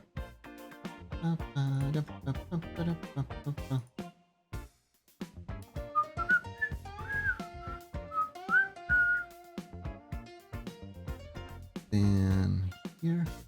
God, this song is so peaceful. It's such a cool song.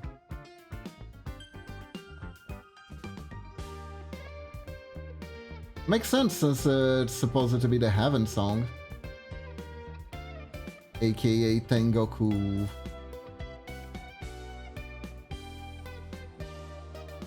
I kinda love how much of all weeb the authors of Flipwitch are. Like, yeah, no, let's not use Heaven and Hell, let's go Tengoku Jigoku. It's the exact same word but in Japanese, and that sounds cooler. I also find it funny that this relationship that weebs have with Japanese is exactly the same relationship that Japanese people have with German, where they just think that words in German sound cooler. The Chimbio character will be fluent in bad German, usually. Talking about Walpurgis neck and whatnot.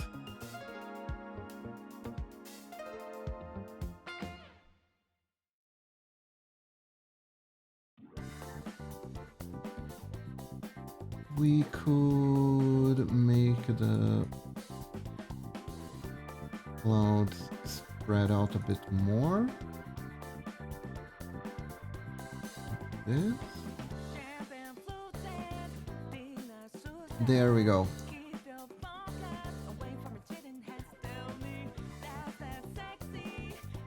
I like Chibiyo characters. They're just trying to figure themselves out.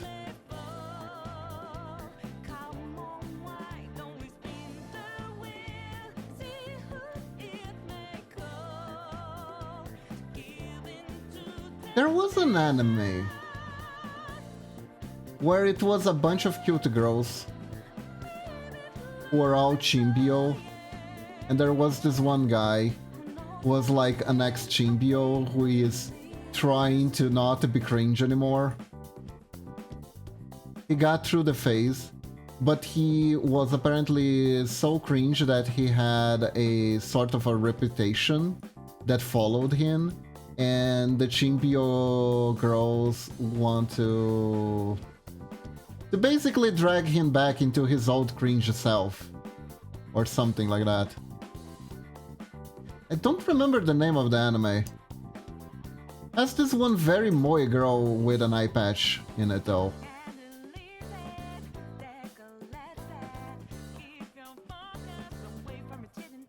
I think now that I think about it, it probably was like a really funny one. I don't remember why I didn't watch it fully.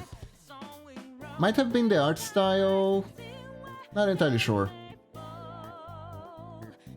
I just wasn't very interested because at the end of the day, the stories were literally nothing. Describe an anime that's one without the girls and the guy that's cringe would almost be...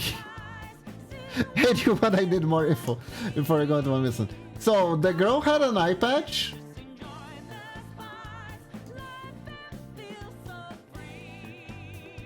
Everyone has Chimbio syndrome in it.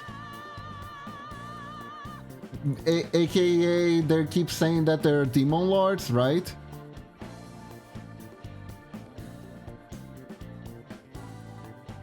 And like I said, the story...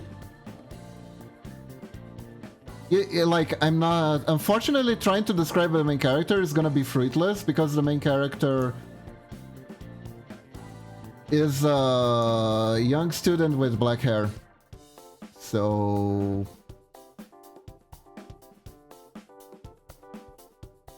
it is...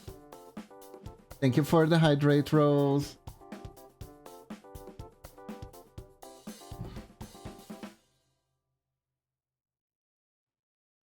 It is gonna be... It's gonna be hard to find, I know. It's not exactly gonna be easy to find. It's on Crunchyroll though.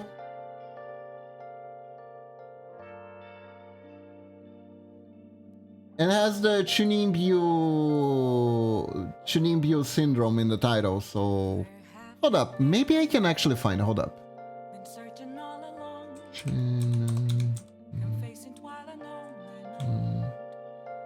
Anime. There we go. I actually found the name.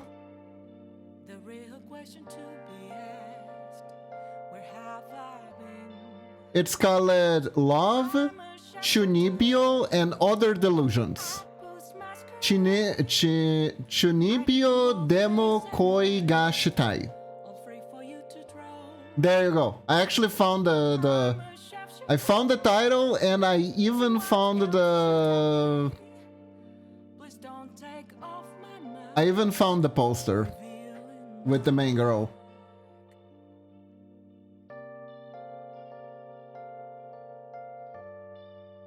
There we go. Nowadays, she would become a VTuber.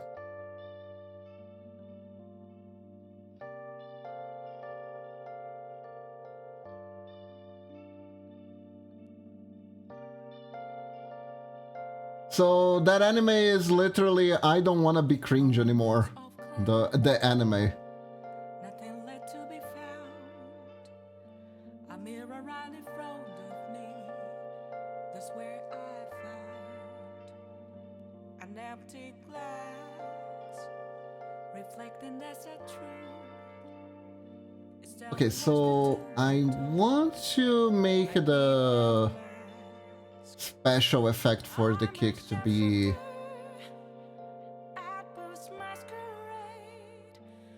a little bit more dramatic. I think I can make it pointier. I'm a shapeshifter, chained down to my core. Please don't take off my mask, my place to hide.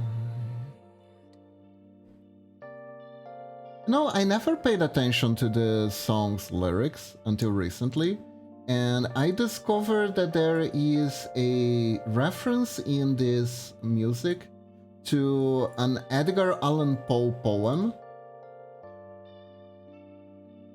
that I think it's named Twilight Mask or something like that,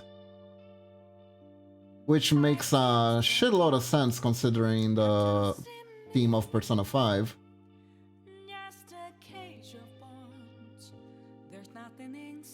Which is actually, like, the story is actually really fitting with Persona 5. Now that I think about it, the more I think about it, the more it makes sense that that is there. Where the story of the poem is basically there is a king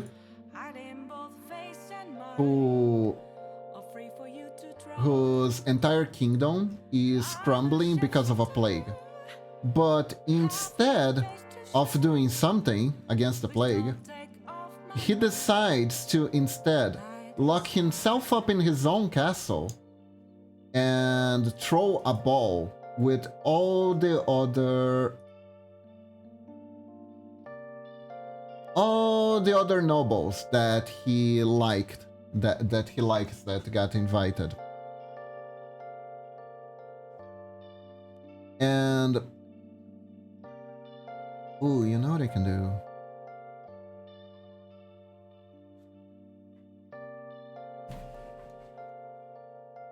I can do one thing. Let me do the one thing.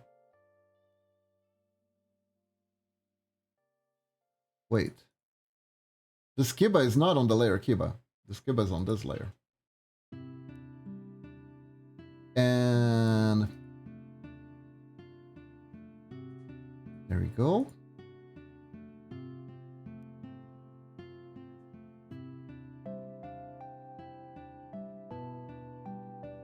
So the king locks himself up in the castle. Let's see how the impact works. Oh, there was impact! Did you see that? There was actual impact.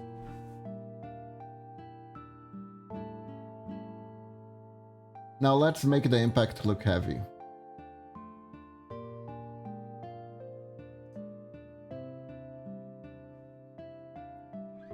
So the king locks himself up and starts making a big bow to distract from the horrors outside,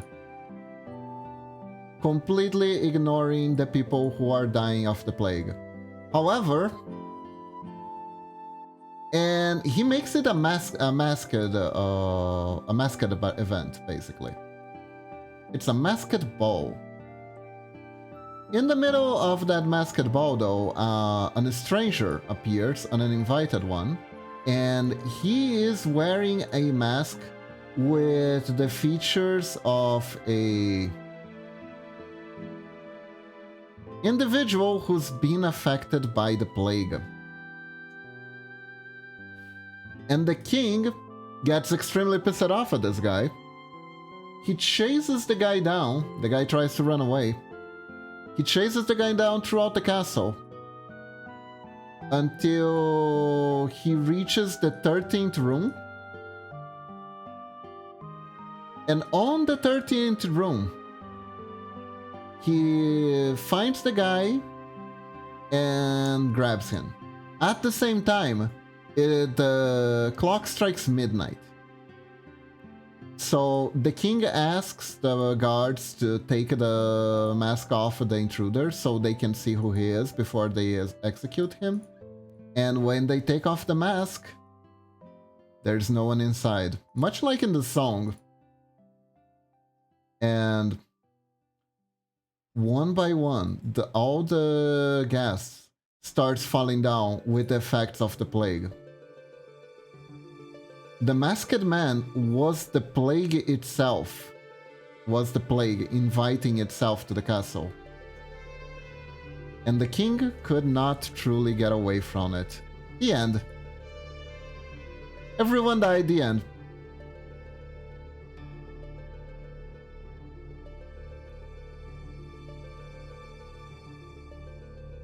With all the symbology in Persona 5 of how the delusions of the people, they all have their castles and you're invading the castles and shaking them up to the truth of who they are and what they're doing, you are pretty much the same as the masked man at the ball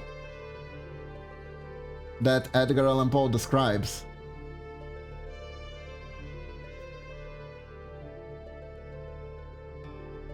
So that just clicked for me, and that's neat. That is neat. That is a neat reference to have in the game.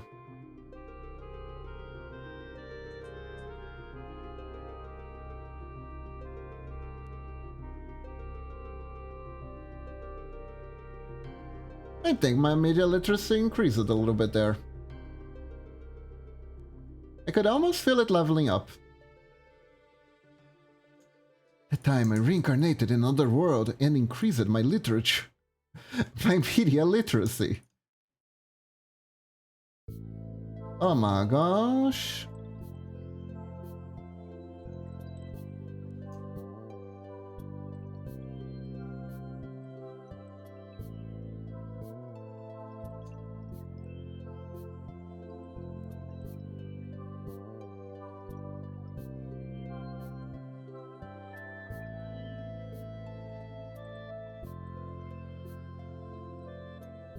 Oh, did you see that? That had so much more weight to it.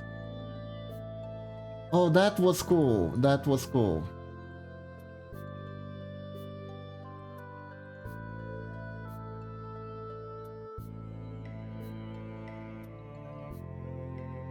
Now here's what I do. Here's what I want to do. I want to do this, but it looks pretty awful. So we're gonna try to have to do a workaround.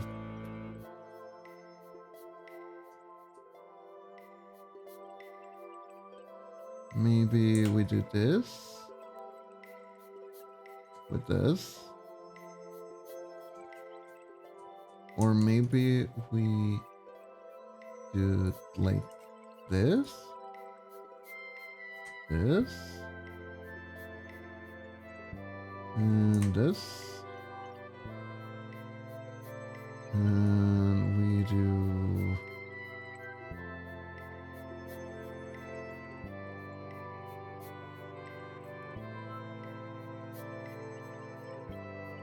this.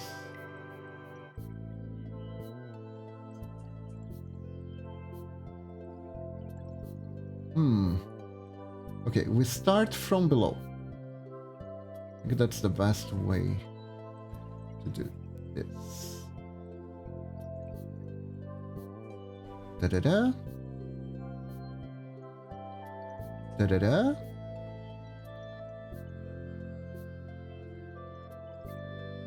Da-da-da. And da-da-da.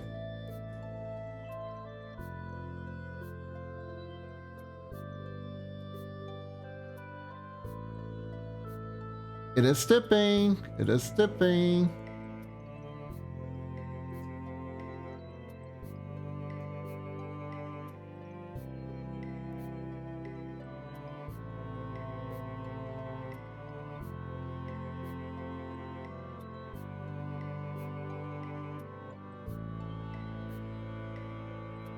Let me see.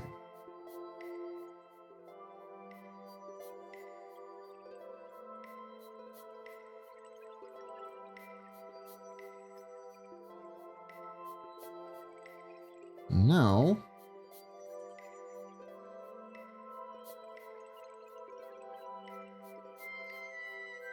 I can honestly I can do something funny. I can take this. I can flip it 90 degrees. 890. Not like this. Not like this. Like this.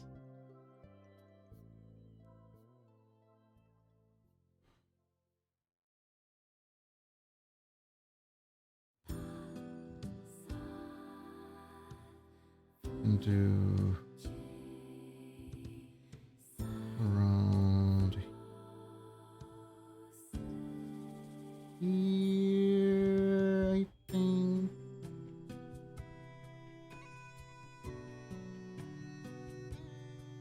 Straight up like this. There we go. And then cut this out.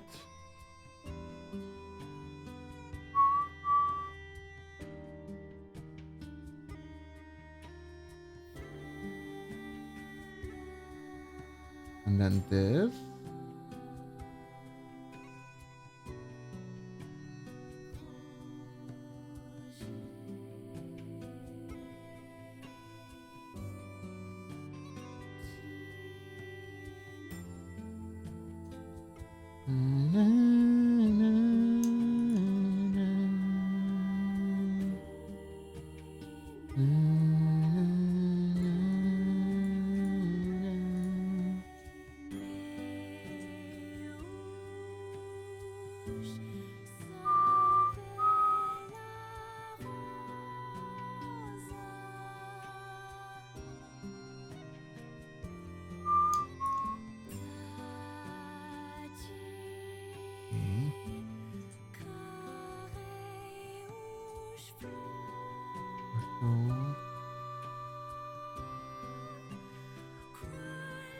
This just says Goosefrava.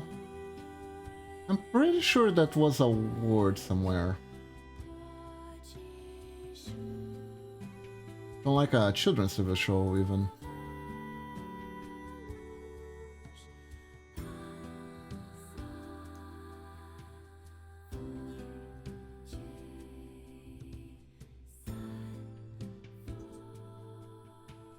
There we go.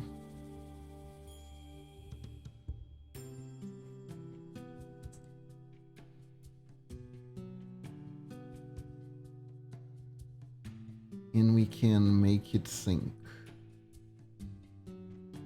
slowly by essentially adding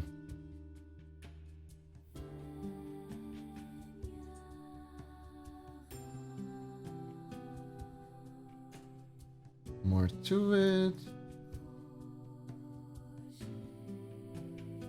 There we go.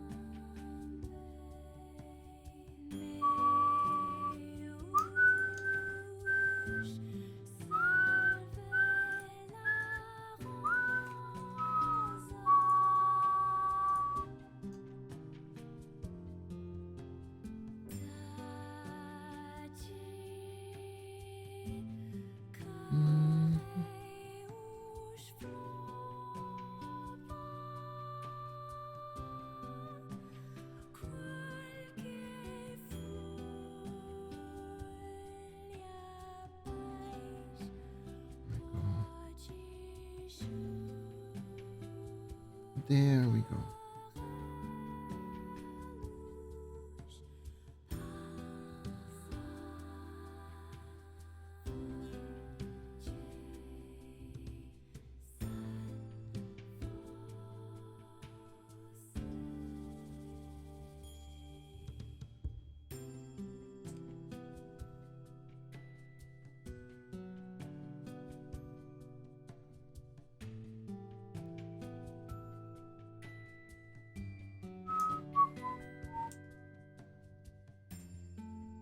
Where's the color? There we go. That's the color I was using.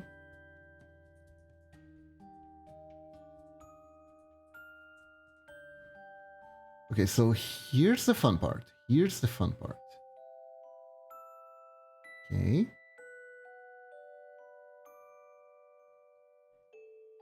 So now I use this. So I can make a shadow of the log. Thinking. So there's still an element of the log lingering. And then on this one,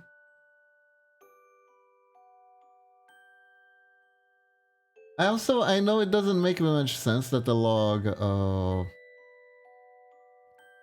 sunk, but you don't know, it's a very heavy log. It could make sense.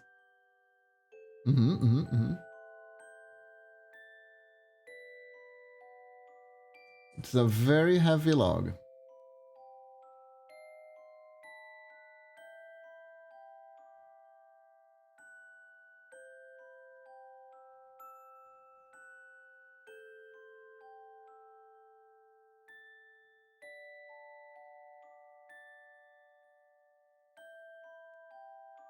Okay, so let's go.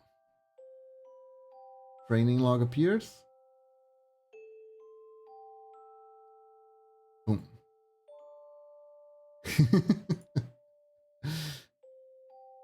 As I thought, it was a little bit too drastic.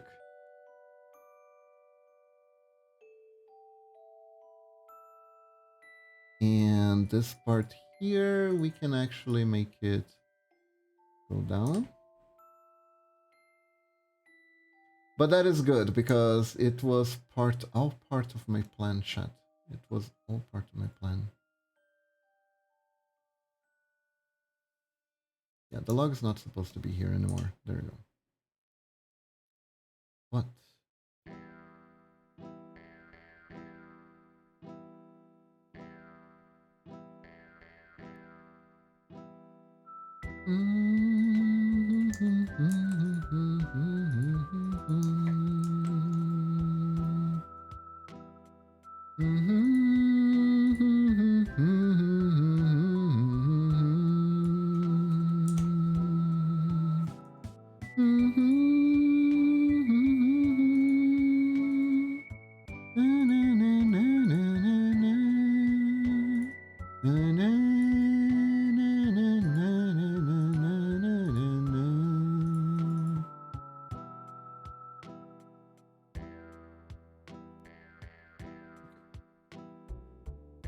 So here's what I want to do. I want to take this, put it like that,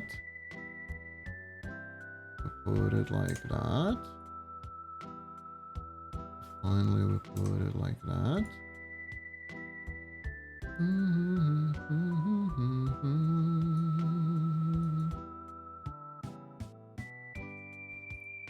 Then we do a little lift.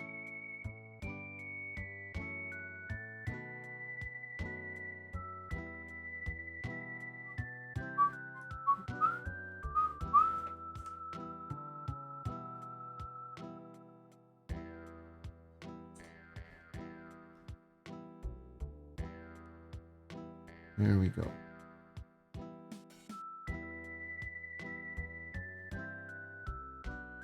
There we go.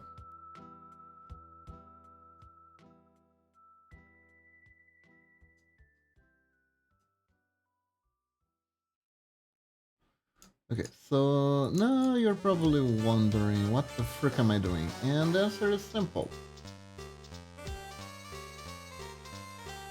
We're gonna rotato.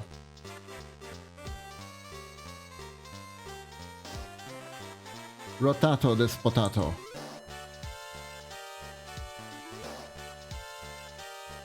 There we go. Much like the other one.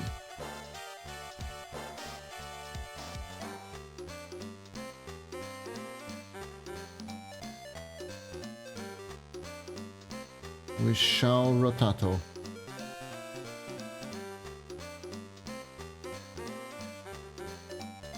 There. Now we can figure out where we're supposed to be.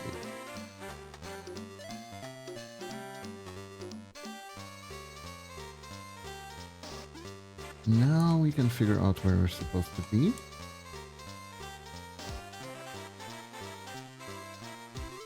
We're supposed to be here.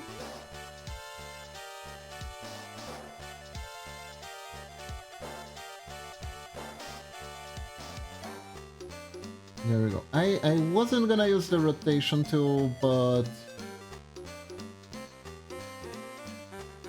yeah, it is kind of useful though. Even if I have to like fix a bunch of crooked pixels later.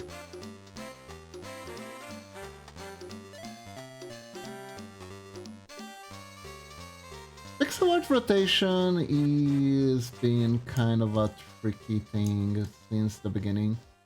Some video games like the Super Nintendo had this ability to rotate sprites outside of the pixel art grid, right?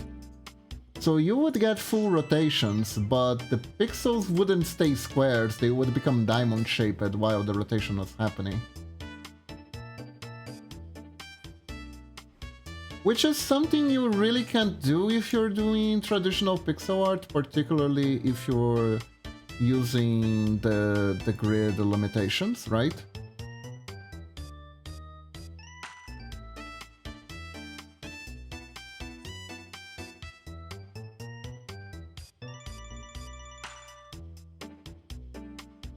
Timber ahoy!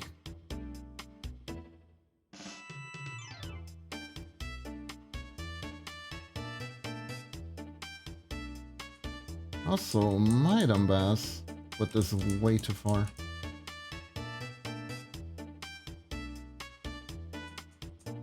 Now I kinda need to... yeah. I'm gonna have to redo this again.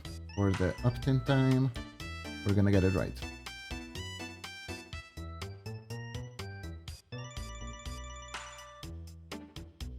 Flip. Rotato. Get here. Go. Create the barrier. There it is.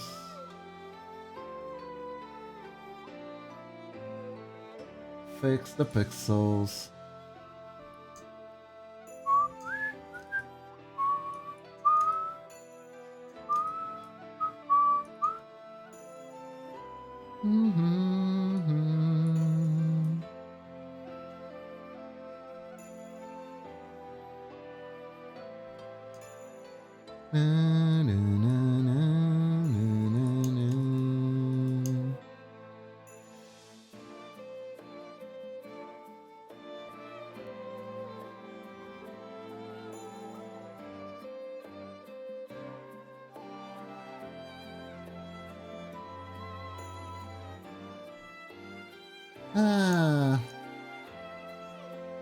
If you stop to think about it, in anime, there's only two ways living in the country it goes.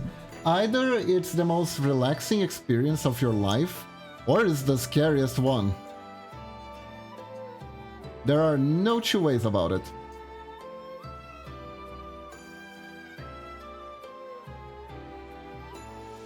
You're either in the world's most peaceful village, or you're in the one of those that has like a weird cult thing going on.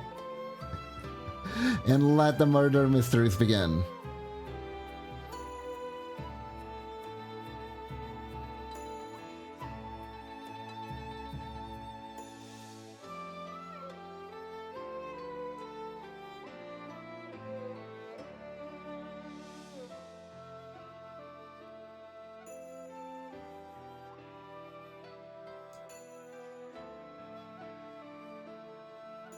Okay.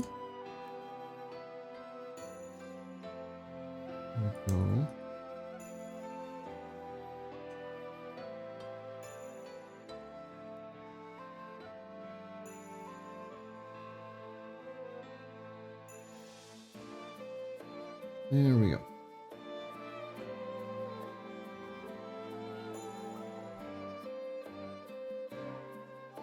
Timber.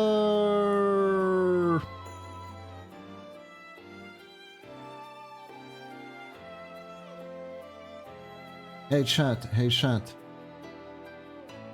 What is a famous Gothic 3 movie maker? Tim Burton. Huh? Huh? Huh? Huh? Huh? Huh? Huh? Huh? Huh? Huh? Huh? Huh? Huh? Huh? Huh? Huh? Huh? Huh?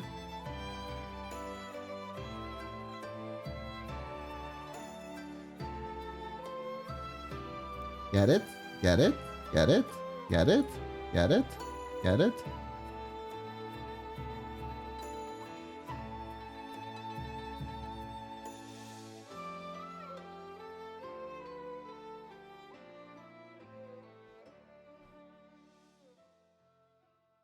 It's okay, chat. Take your time. It's a really, really smart joke. I get it. I get it if you don't get it right away. It's fine.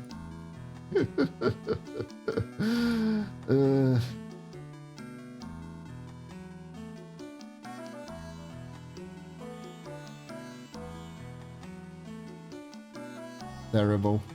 Abso-freaking-lutely terrible.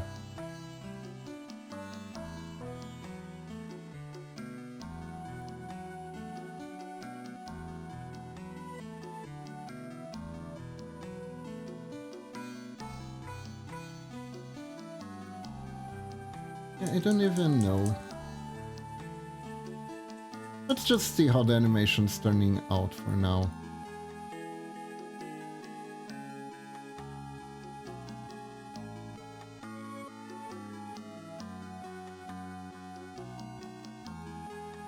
You know, that actually works better. I can do the after image thingo. Well, that would work pretty nice actually.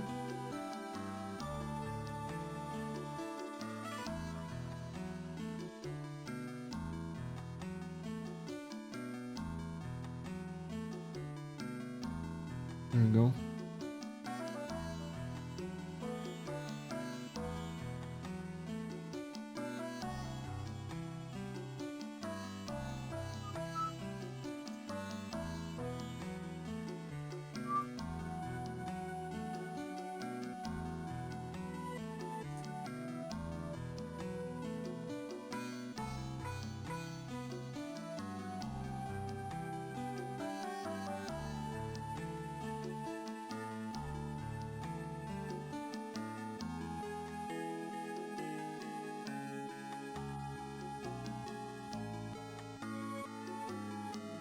Yeah, that works.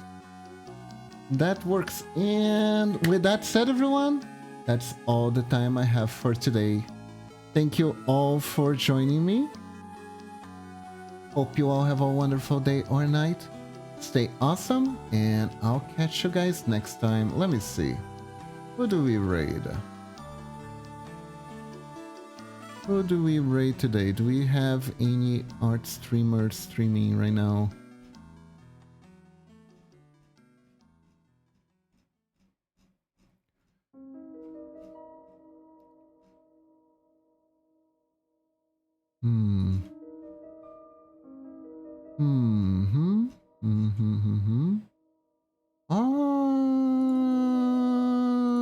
Okay, I saw the recommendations. Let's see if there's anyone I know who is on right now.